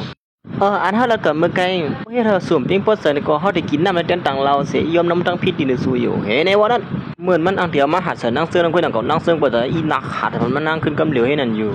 โอ้คว้างปันอินเฮิมหันได้ปุ๋ยซอยนั่นจังว่าเฮ้ยสุในมันป่นหรือป่นตีนน่ะเย้าสุเฮ็ดจังได๋ในมันไหลลวงนะเฮาว่าได้สู้ออกกว่าที่ในมือเหลียวได้เดียวนะไม่เท่าได้สั่งว่าซื้อก็เย้าห้าหนังกันไว้กำนึงผู้โรงเรียนก็มาเย้าไว้กายผู้ชายก็ได้ซื้อก็เย้าตื่นคือปันนั่งซื้อมันทุกหันผู้โรงเรียนนั้นเขาว่านั่นอยู่ไอ้นี่ก็สั่งลาที่ไม่เท่านั้นว่าอีผู้หญิงก็ได้เป็นกูมันเตรียมเฮาผู้หญิงก็ได้เลยนะทั้งไอ้ตัวนะผู้โรงเรียนนั้นกำเหลียวนี่อยู่สุดที่เฮาก็สู้เฮาสุดดีกว่าหังก้อย ผู้หญิงก็ในก็สองลัทธิเมทัลเขาว่าปีสั่งเขาสารมาเนี่ยซึ่งก็เขาผู้หญิงก็ในออกกว่าสีก่อนเขาเลยนะเมทัลเมื่อยันเมทัลในก็สั่งมาซึ่งก็สุกใกล้ๆมาเซอร์เมทัลพองหลอเนาะเมทัลตีออนสูบอกผู้ซักผู้ลงเหรียญนั่นนะ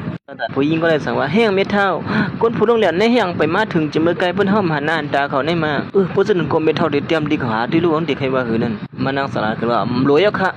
ะมีอะไรผู้ลงเหรียญตีนสูว่าเขาทำหันให้ก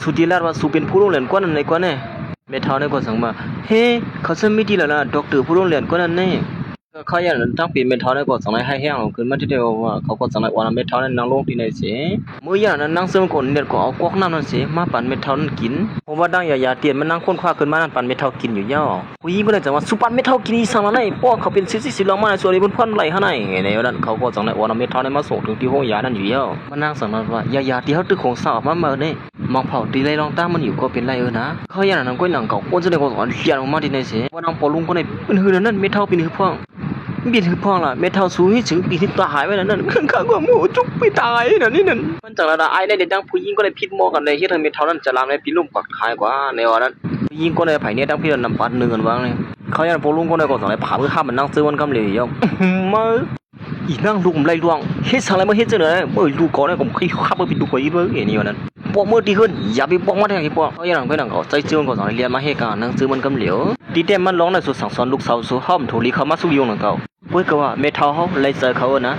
ที่นี่ก็สั่งว่าผู้หญิงเป็นในเขาท่านกว่าโอ้เอาเจอเมทัลนั่นเลยจึงเหือแน่พอลุงก็เลยสั่งว่าเก่าวันน้ำเอาไว้ห้างเก่าไว้เนี่ยมันก็มาหาลองสู้อยู่นั่งซื้อเที่ยงก็สั่งให้เรียนเขาก็หาเมทัลอันตึกนอนปินตาหายไปอยู่ตั้งเนิ่นนั่นอยู่ยาวเมทัลนั่นสั่งว่าห้องเป็นสังมันนอนนึกกูเนี่ยเป็นสังอีสังเลยเมื่ออย่างนั้นนั่งซื้อมันก็เลยเขาก็หาเมทัลนั่นอีสังย้อนเพื่อมันนั่งหัวคนนั้นเป็นเมทัลคนนั้นเขาเนี่ยเป็นคนนั้นเปิ้นน่าโลกเฮ้ยเขาก็ไม่เคยว่านั่นนั่งเขากุ้ยก็ว่าสังว่าเขากว่าป้อนเนี่ยจนแต่เลยพินโมกันแทงกุ้ยเนี่ยห้องเขาเมทัลเลยทุกสักเสือนะเขาอย่างนั้นก็นั่งกับเมทัลใจซื้อมันก็จ่ายควันมาถึงที่เสียว่าเฮ้ยหลานเปิ้ลหลานใจก็เป็นพ่อนี่เฮ้เมทัลมาให้สังขนาดนี้โอ้ก็เลยยินว่าเมทัลสูเปลี่ยนตั้งเปลี่ยนในแรกก็มาเซอร์คอมเซเมทัลค่าลงนั่นเสียเมทัลนั่นก็สั่งไรไปเขามาเมทัลก็นอนอยู่นั่นเขานั่นก็สั่งไรข้อหาหมอยาลงแทงที่นั่นเขายันนั่งซึ่งก็สั่งไรยี่บอกมายาดินมานั่งคงสั่งมาปั่นแทงให้นั่นอยู่เย้าเฮ้ยเมื่อปั่นอีสังกินเมทัลเลยอมเจอปั่นเมทัลกินอีสังเลย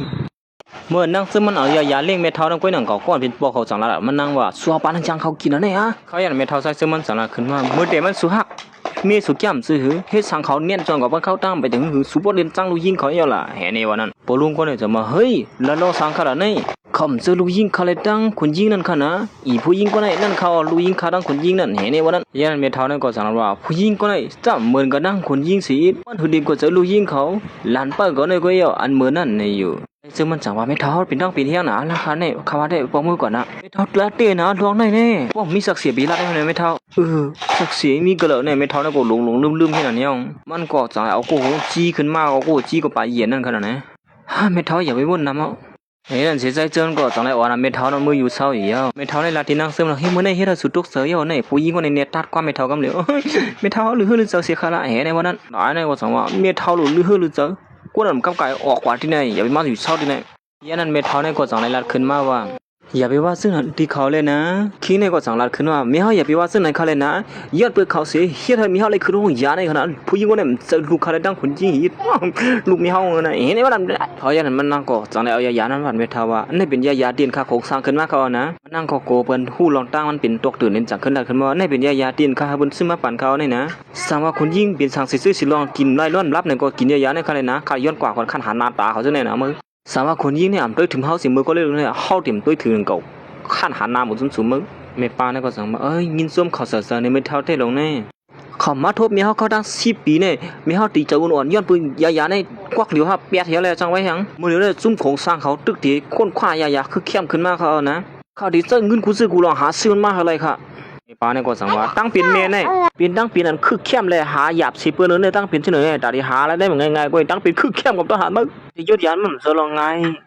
ซึ่งหือกว่าย่อเฮาคาแล้วก็หลุดจ้ำตัวกันป้อมจ้ำตัวหีดีหู้คันละย้ำแล้วน้องใส่เสื้อมันก็สั่งไรมาละได้ใส่เสื้อมันหล่อนั่งเสื้อมันกว่าตีลั่นตั้งกินนั่นเสียกว่าทุกหันเม็ดเท่าเลยตั้งผู้หญิง2 ตัวนั่นเฮ็ดสั่งตีโครงการให้ปันเงินเดือนเอียนะฮะเฮ็ดสั่งเขาก็เหตุการณ์ที่นั่นเห็นในว่าใจเชิงสั่นถามว่านั่งเสื้อมันก็เหตุการณ์ในวันนั้นข้ากลุ่มหู้ขนาดนาการก็แค่หนูรู้สั่งเขาอ้ำกว่าเสื้อในเทียนก็ข้าผมหู้นี่ ให้สั่งเขาซ้ำกว่าที่นั่นทั้งกินที่นั่นล่ะอ๋อย้อนปัวเขาเลยกว่าหาดอกตือกุนโรงแรมนั่นค่ะอ๋อย้อนปัวซึ่งนั่นเลยเขาเลยกว่าที่นั่นเย้าดอกตือก็นั่นรู้หูขนาดหายเชฟเพราะฉะนั้นมันใส่ก็จังไรล่ะขึ้นมาซื้อดังเสื่องเลยดอกตือเดียนเขาละถึงอยู่นั่นซื้อมันไข่เหมือนกันอีเลยฮะหมาเผาคนก็นั่นก็ติเปลี่ยนเพลวะเฮ็ดอันเสียสังไรขึ้นด้านมาที่เมทัลใจซึ่งมันหลังวนออกเขาว่ามันมีแค่หางก้อนเป็นเมนั่งซึ่งเท่ๆนั่นในอยู่นี่เป็นเมชูเลยนะด้วยเลยเฮ้ยเมทัลมอนเฮ็ดจะหืออะไรมาแค่หางเมเฮาเหรอนี่แค่หางนี่เมทัลอะไรมาที่ไหนเขาเหรอนี่เฮ้แค่หางนี่ก็จงสูเป็นก้นปันเฮาก้อยหือล่ะ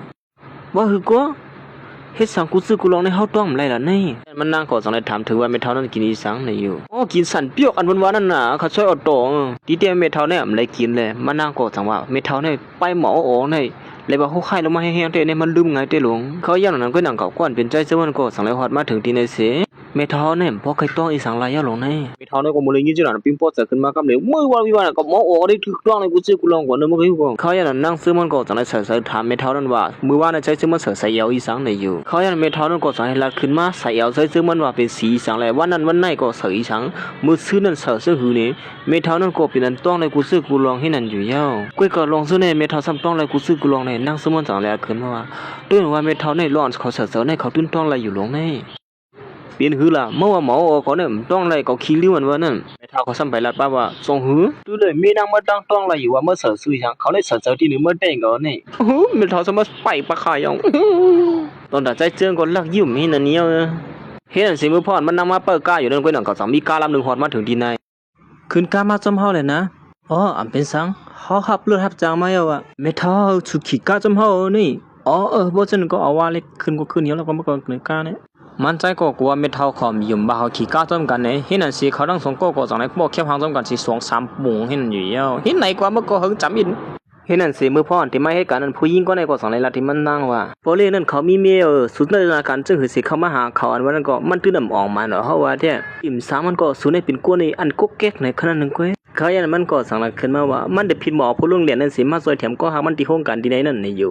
่ก้อยมันนำหัวผู้โรงเรียนนั้นมีอยู่ภายในมันนางยาวเห็นนั่นสินางซึ่งมันได้ก็ข้างขนาดความหนามีสังมันสังเลยลุกซ่องไปนั่นอยู่ยาวแท่งภายนึงเขาก็สังเลยขึ้นปางกลุ่มกันเมื่อย่านนั้นเขาก็สังเลยอันเด็กคนคว้าคู่ของอันนึงขึ้นมาตอนถ่ายผู้ชายก็นั่นก็สังลัดขึ้นมาว่ามันเตะจ้างเอาตอกตื่นอยู่โรงเรียนนั้นมาเหตุการณ์ที่ไหนในอยู่ก้อยก็เขาจำไปเลยหันตอกตื่นนั่นสิอีดมือย่านนั้นก้อนเป็นหัวหน้านังเสือมันได้ก่อมใครละสั่งซ้อมนังเก่าเฮ้ยตอกตื่นลงแต่ไม่ให้การที่ไหนนี่ให้มามือเดียวได้ก่อนมีอีสังหมู่สูงก่อนกันกว่าเหตุการณ์ให้งานเพิ่งมันเยอะแล้วนั่นก็ขันหานากันนะมือเขาอย่างนายผู้ชายก็ได้ก็ใครเต็กเตียงก่อนเป็นหัวหน้าไผ่นางเสือมันนั่นเยี่ยก็สังลัดว่าหมู่ซุ่มเขาในเหตุการณ์มาก่อมเข้มแดงมาเสียปอกเพราะมันใจห้องผู้โรงเรียนตกตื่นมาเฮ็ดได้เข้มแดงกว่าเย้าในอยู่สูดว่านาการนั้นมันง่ายงะฮะโป้เป็นนั้นก็สุเฮ็ดหังก้อยสุกเลยบ่ทันว่านั้นเฮาเก็บเลยได้เจ้าอยู่ก้อยก็ตกตื่นลงนั่นติเกียไรนะเฮ็ดอันเสก่อนเป็นหัวหน้าหมู่ซุ่มนางเสือมันเขาก็สังในมาห้องลุงน้องสามเสริมมันนั่นเสียขึ้นบางกุมกันได้อยู่เฮ้สุเฮ็ดสังเอาได้ก็ฮอดขึ้นบางกุมมื้อนี้ยันมันก็สังในถามหานางเสือมันได้อยู่ตื่นว่าเขากว่าด้วยดิเชียนหมายนั้นเสียอ่านดีแค่ไหนเขาเขาก็ที่อ่านอย่างดิกๆเนี่ยเมื่อยันก้อนเป็นปีอันก้อนจำใส่หนังสือนั่นสั่งละขึ้นว่าเฮ้ยหัวหน้ามาด้วยดีในคารุเขาเกลียดอะไรมันเกลียดเลี้ยคำมือเดียวเนี่ยแทงภายหนึ่งตอนด่าใส่เสื้อมันก็สั่งในถามลูกน้องว่านั่งเสื้อมันเฮ็ดสั่งพองอะไรอยู่เขายันลูกน้องมันใส่ก็สั่งในละขึ้นมาว่านั่งเสื้อมันนั่งกลุ่มการอ่านลิขิตตั้งบ้านก้อยให้สั่งที่กลุ่มหัวอยู่ที่นั่นคงเก็บกับนั่นเนี่ยเฮ้ยนั่นเสียตอนด่านั่งเสื้อมันได้ก็สั่งในเสียด้วยเส้นไม้อยู่ที่ไหนเฮียนอยู่เยอะเขายันมันนั่งก็สั่งในหันเมียนเส้นไม้อันนึงเสียมันนั่งก็สั่งในมายิบด้วยเหรอเขายันมันนั่งก็สัมปราดลูกเลยกำลีได้ใส่เสื้อมันหอนมาถึงเส้นเสียมาหับมันนั่งไว้ให้นั่นอยู่เยอะเห็นนั่นสิสายตาเขาทั้งสองก็สั่งในมาตุ้มเตื้อใส่กันเน็ตนั่นแค่ไว้หนึ่งโหนาเลยซุ่มลูกน้องมันก็สั่งในด้วยกินในด้วยนีนาการนั่งเสื้อมันเฮ็ดอยู่นั่นหมูซุ่มเขาสั่งเราเขาเกลียดดำได้เสียปอกว่นถือมากุ้นเฮ็ดการเหมือนในติเกลีเลยเนาะโลกไล่เกลีเดี๋ยวนี้เด้อำไงเด้ดองคันนี่อันนี้ก็สั่งละขึ้นมาว่านั่งเสื้อมันส่งบันมันในอยู่ทีเดียมันก็เขาเฮ็ดเที่ยวที่มือว่านคัดเจอเขาเนี่ยค่ะคุยกับคัดช้ำใครลือกันไว้นะอะไรคำตั้งอะไรย่องเพราะฉะนั้นมันนั่งก็สั่งในมางอกอยู่ที่ในสิปราดลมเฮ้ยสั่งได้มาอีสังลงลังกันที่เนี่ยหัวหน้าเขาก็สั่งในห้องเสียนะมันนั่งถือดีซ้ำบ่เคยตกเจอให้นั่นอยู่ทีเดียมันได้ก็มันเลยเจอหน้ากันนั่งเสื้อมันเดียวว่ายินหลีฮับตอนเข้าห่วมมุกซุ่มเฮากว่าเย้าเฮ้ยเจ้าเต้ค่ะเจ้าเต้มันนั่งก็เป็นอันยินซุ่มว่าอยู่นั่นก็โอ้ค่ะซุ่มติเต้ค่ะเมื่อตั้งเฮาได้ตุ้ยสู่ผิดกว่าบ่ถึงว่าสุดที่กัดแขนบ่เป็นตันในอันว่านั้น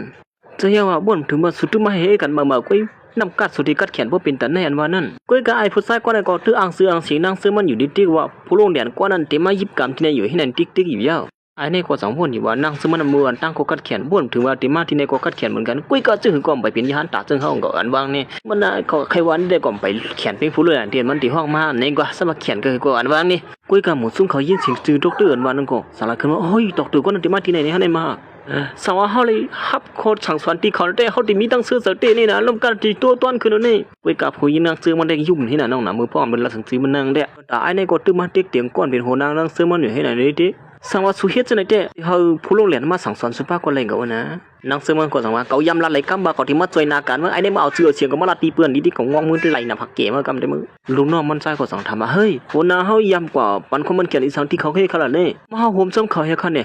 กึดกุ้ยก็โหนาก็ได้ฝึกเขี้ยวสลีเขี้ยวหูกวนนั้นว่าเนี่ยเตือนเขาโหมซ้ำนั่นล่ะอย่าไปมาสู้ยุบซ้หมูซุ่มก้นเฮาไอ้ผู้ชายคนนี้ก็ติดดิ่งเขาหัวหน้าในเขาโฮมจอมมันก้อยกับหัวหน้าคนไหนอ่ำยอมเขาโฮมจอมนั่นละซึ่งคือก้อยเหี้ยวสมาผู้ลงเหรียญนั้นเขามาจอยแถมเสร็จได้ก็มันใส่ตื่นเตรียมเขาโฮมไอ้ผู้ชายคนไหนนั่นละนี่อยู่ยันนางซึ่งมันสั่งลาขึ้นมาสุรัตถึงตื้อตอกตือก็นั่น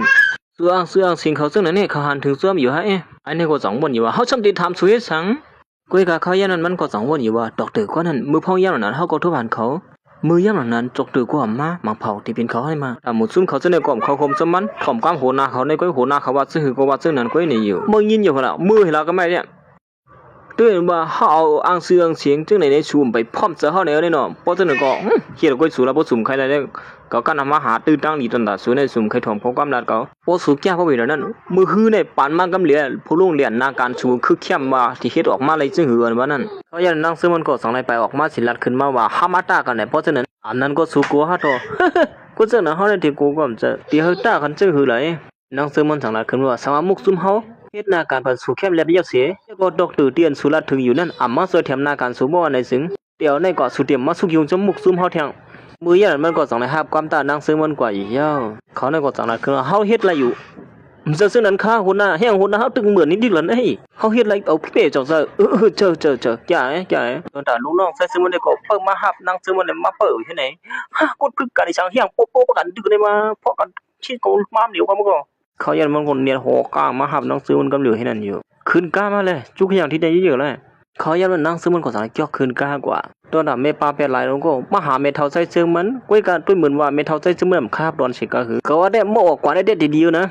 เขายันนั้นก็หนังเขาใส่เสื้อในนั่งเสื้อก็สั่งในฮอดมาถึงดีในโอ้เมทัลเป็นช่างสองเสื้อเมทัลนก็สั่งลันที่นั่นใจน้องผู้ยิงกว่าไหนเขาเป๊กกินร้านเปิดเมทัลนะป้าในก็จังว่าเฮ้ลูกยิงเมมาส่งน้ำพิษน้ำไผ่มาคือตามมันนี่นะทีเต้มันหล่อมันทุกย้อนแต่ก็มันทุกย้อนเฮนั่งเสื้อสวยแล้วปันทีเมทัลนั่นเสียเฮฮับตอนลูกยิงมันเต้ๆนั่นเดียวนั้นก็ก็นั่งซึ่งมันอ่ำยอมในพ้องย่ำนั้นมันก็ย้อนกันเลยสีจังไรอีกหน้าบันนั่งซึ่งมันเสียย่อก็จังไรมาห้องสอบไผ่นอกนั้นว่านั่งซึ่งมันเป๊กกินด้วยลูกผู้หญิงก็ได้เป็นลูกได้เป๊กกินเมตัวเจ้าเก่าซึ่งไหนมาอะไรเจ้าเอ้ยมาตัวเลยนะลูกเป็นหลายก็ได้ลูกลืมกูก็ได้ก้นก็ได้ในแห่ในวันนั้นนั่งซึ่งมันสั่งขึ้นว่าอ้วนอ่านโมเมจังไหนปุ่นนี้มาลักโคสวกว่าในมือโอ้เมื่อวานจังไหนดีก็ความยันมันก็จังไรเอาน้ำไม้อาหารดีหาดหลังนั่งซึ่งมั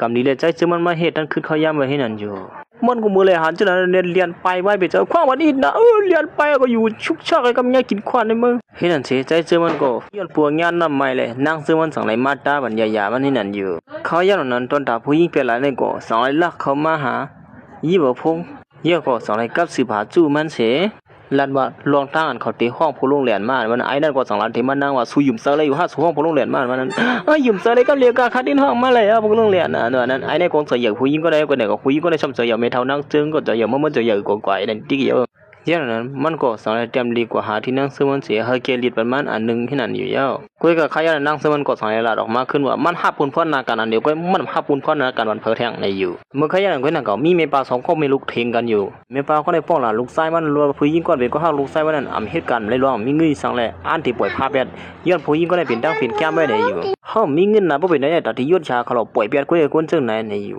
่ลัดไงก็เมปาก็ได้อ่ำข้าปุ่นพ่อนก้อนเป็นก็ห้าลูกยิงมันนั่นผมเจอลูกใจมันนั่นเฮ้นั่นเสียสั่งเลยอีปีมันก็หักลูกไส้ไว้เฉพาะปีนจูจีตรงกับเฮ้นั้น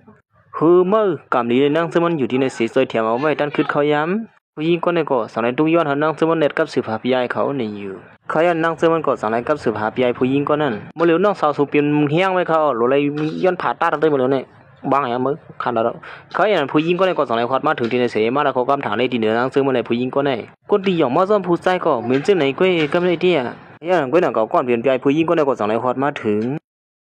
นางเสือมันจอยแถมผู้หญิงก็นั่นตอนดับผู้หญิงก็เลยซ้ำป้องหล่าหาไหนเขายันนั่นก็หนังเก่าก้อนเปลี่ยนปีไอผู้หญิงก้อนเปลี่ยนไว้อยู่นั่นก็สองไรฮอดมาถึงที่ในเสียนางเสือมันก็ไล่ลาตีไอผู้ชายคนไหนเฮากว่าผ่าตัดแบบน้องยิงมันนั่นไว้เนี่ยอยู่กุ้ยกายผู้ชายคนไหนกลมตุ้ยนานางจึงเข้ามาเจ้าก็สองไรไปออกกว่าเหมือนผู้หญิงคนไหนเลยหันเมียนจื้อนั่นก็สองไรที่นางเสือมันว่าเมื่อเนี่ยสุดใจเทียมมันเนี่ยเลยว่าสุดในบิมก็ลีนในนั่นเนาะกุ้ยการนางเสือมันได้ก่อมเขาใส่อีสังลองในเมื่อนางเสือมันไปออกกว่านั้นกุ้ยหนังเก่าคือหรือผู้หญิงคนในนั้นกุ้ยเขายันมันนางก็สองไรยินเสียงลูกน้องปอลุงก็นั่นอุบพงยันนั้นมันนางก็สองไรลามซ้มไอผู้ชายคนนั้นกว่าอยู่ย่อยันนั้นมันมาหาไอผู้ชายก่อนเป็นปีไอผู้หญิงก่อนเปลี่ยนไว้อยู่นั่นมันนางก็มาอ่างเสืองสีนางซื้อมันลาดว่ามันนางเป็นคนโกดซอยเถียมนอกสาวไอ้ผู้ชายคนนั้นนี่อยู่มันหัวเป็นมักมีเอาเฮ็ดจังนั้นเขาว่านางสาวสู่ตื้นรถเพยินดีที่เลยฮู้จักนะเฮ้ยสุเป็นคนซอยนำแถมเอาไว้เนี่ยเฮ็ดแนวนั้นอีนั่นก็ลาดสางให้ลาดว่ามันเป็นคนโกดซอยไว้เฮ็ดในว่านั้นไอ้ในเกาไล่มีเจอไอ้ในก็ฮู้ตยเตาตยหนึปืนว่าหันหน้าบ่ลิมไกลบ่ต้องโกอีดงผัดมือยันนั้นมอยานก็สองให้ออกมา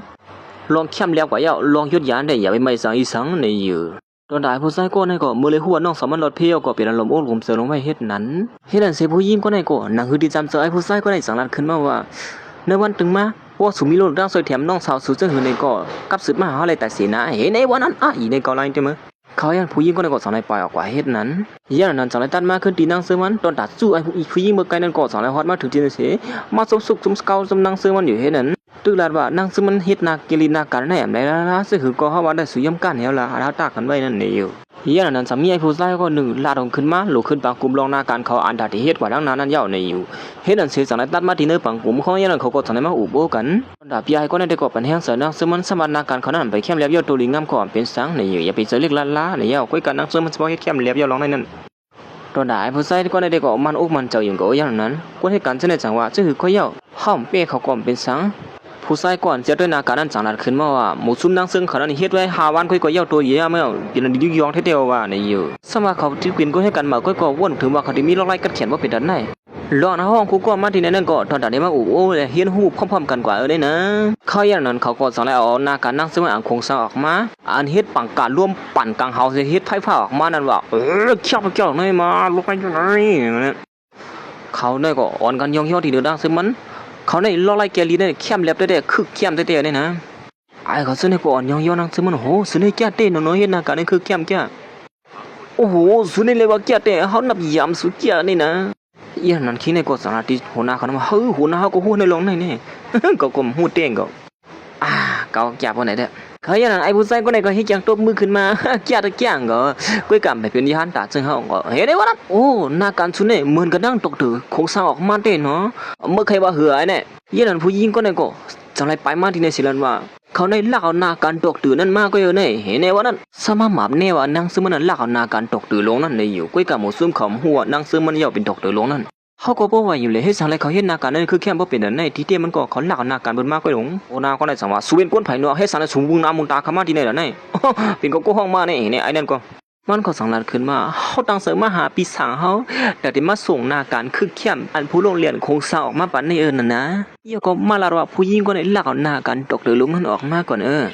เขาถึงยกตัวเขาได้ส่งกว่าถึงที่คงกำลังนั่นกำเหลียวสุดว่าเขาเล่าหน้าการตกเธอลงในตอนดับผู้หญิงก็ได้จะมาเขาหูอยู่ว่าสู่คอยเขาอันนั้น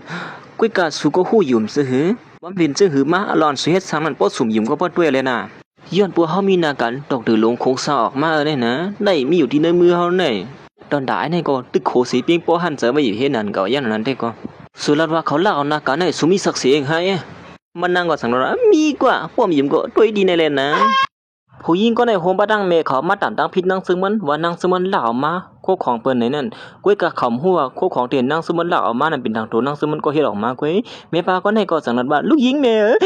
เคยว่าจังได๋นะลูกหญิงเป็นหล่าโคของเปิ้นมาเฮว่าไหนอีเดียมันแม่ป้าก็ในมันจะเมเดเตนั่งซึ่งมันเป็นเมเดเตผู้หญิงก็ในก็นั่นก้วยเรื่องมันเฮ็ดจังได๋ได้ก็มันขะสวดแถวผู้หญิงก็นั่นก้วยหนังเก่ายันมันก็สั่งลาดีกดดังนั้นว่าความปันอีกนึงขนาดย้อนปวดลูกยิงเมป้าในเมป้าเลยสั่งสอนในเรื่อยเขาเลยเล่าคุกของเพิ่นมาจังไหนนาการตางานเพิ่นนั่นนะพอที่ตามทั้งพิษในก็ตามทั้งพิษเฮาก็เลยนะอย่าไปตามทั้งพิษเขาเห็นในวันนั้นมือยันนั้นก็หนังก็ลูกน้องใส่ซึ่งมันก็ตอนเรียนเข้ามาสิละว่าเปิ้นลัดแนนางเซิงมันเล่านาการเพิ่นเด้อในเย้านาการตกตื่นซื้อเสียงหลานนั้นกำเหลียวเหมือนใจจะมันเลยพูดจนก็เรียนออกกว่าหากำเหลียวอยู่เย้าแต่เขาซึ่งในก็ฮู้ขี้มาขี้ตัวที่สั่งลัดขึ้นมาสู้ในเฮ็ดดังพิษเย้าเฮาเมเลยมาแกลีจังไหนกดอีสังพิษจังไหนนี่อยู่ เมื่อยันจังมีเมปาก็นึกเลียนเข้ามาหาผู้หญิงก็ในเสียแล้วว่าลุกขึ้นมาเลยนะมันก็จังว่าตื่นเต็มลุกแล้วล่ะสังว่ากูก็ยอมต้องผิดแต่ลูกยิงมันไหนเห็นในวันนั้นอย่าไปตึงดาวลิกแล้วล่ะสังจะเจอลูกยิงเมปาได้มันถึงจังเป็นลูกโอ้มาเจอมีปีปานี่นะเห็นในวันนั้นผู้หญิงก็ในก็เป็นยุ่มเปียงป้อหันจะว่าอยู่เฮ็ดนั้นเพราะยันนั้นก็นั่งกับลูกน้องซื้อมันก็สังลัดมาว่ามันติมาถึงยามมื้อเร็วในอยู่ตายผู้ชายก็ในก็หู้ขี้สังสังลัดขึ้นมาว่าเฮ้เป็นหือไปล่ะกันไหมเขาป้อละดิย่อสูในมันก็เป็นก้นจันแต้มก็ก้นจันแต้มบ่คันนึงกุ้ยสูดิขึ้นยาวอีสังเที่ยงยันนั้นนางซึ่งมันก็สอนให้ลูกขึ้นมาสิละตีเมียปาก็ในว่าเฮาถังเพิกได้นะเฮ็ดสังแล้วเฮาไปลูกเตี้ยๆสูในเฮาในมาสุดช่วยเทียมเฮาในเนาะบ่เป็นไหนเป็นสังแล้วสุยอมเฮ็ดตนตาผู้หญิงก็นั้นบ่เป็นดังนั้นสุดว่าเฮาไปลูกเตี้ยๆอีสังเขายันมันก็สอนให้เกียงว่าห้อมปองเสือตีนสุดแล้วในสุเคบ่เตี้ยแน่เฮาเฮ็ดในก็เฮ็ดตนตาสูนี่นะเห็นในบ่นั้นเมียบาเตลูยอมรับตั้งพินได้ดีเลียนะเปิ้นเดิมในทางพี่เฮายันนางซึ่งมันสังละคือจิมือก็เล็กก็เลี้ยงคนเดียวผู้หญิงก็อะไรเจอสังสูกว่าเอากับปันเขากูซื้อกูลองมือเหลียวในสุดที่ไม่ให้หลีต่อเขาก่อนเจอสังสุยันผู้หญิงก็ได้สังญาณกันมาตั้งสูนี่เนี่ยยันนั้นมันนั่งก่อสายลาดขึ้นมาลองวันหลังร้อนผู้หญิงก็ในเฮ็ดเลยตีหนึ่งมันนั่งว่าเป็นลูกเด็ดเลยเฮ็ดจึงหือตีเฮ็ดด้วยนั่นนั่นเป็นสังเลยซ้ำตัวถึงขี้จิมือก็เล็กก็เลี้ยงต่อถึงมือเหลียวก็เป็นจึงไหนไว้สังสูเฮ็ดจึงไหนยอมไปสังอ่ะตอนได้ผู้ชายก็นั่งก่อสายขึ้นว่าเฮาบาเตสุอย่าไปให้เกี่ยงที่แก้วแล้วนะนาการตกตือลงสุเฮ็ดซึ่งอะไรมาอ้างซื้ออ้างเสียงเขาเสียมาลาดหน้าการเขากว่าเขายันนั้นก็นั่งเก่าใส่เสื้อก็สั่งในฮอดมาถึงที่ไหนโหมาดังลูกน้องสามเสือใส่เสื้อมันนั่นเยี่ยวก็ลูกน้องสามเสือนั่งซื้อมันก็มาถึงเหมือนกันพอเลยละว่าเขามีปุ่นพ่อนั่นว่านั่นใส่เสื้อมันสั่งว่าเฮาเป็นคนก็พินหมอกเขามานะเส้นนี่ก็จังฮิหาในมาเป็นหือเป็นหานั่นนั่งซื้อมันจังว่าสังว่าเจอเขาสวงลิกมาปานไหนเฮาบ่ช่วยดีอยู่มื้อในมื้อในส่งเจอลูกน้องสามเสือดอกเตอร์ชื่อเสียงหลวงหือล่ะในอมเจอชื่อเสียงหลางกันว่านั่นน่ะเพราะซึ่งไหนคนในมาแต่ก็ที่ท่านออกร้องเต้ว่าเพิ่นเป็นคนดักมาโคกันไหนนั่น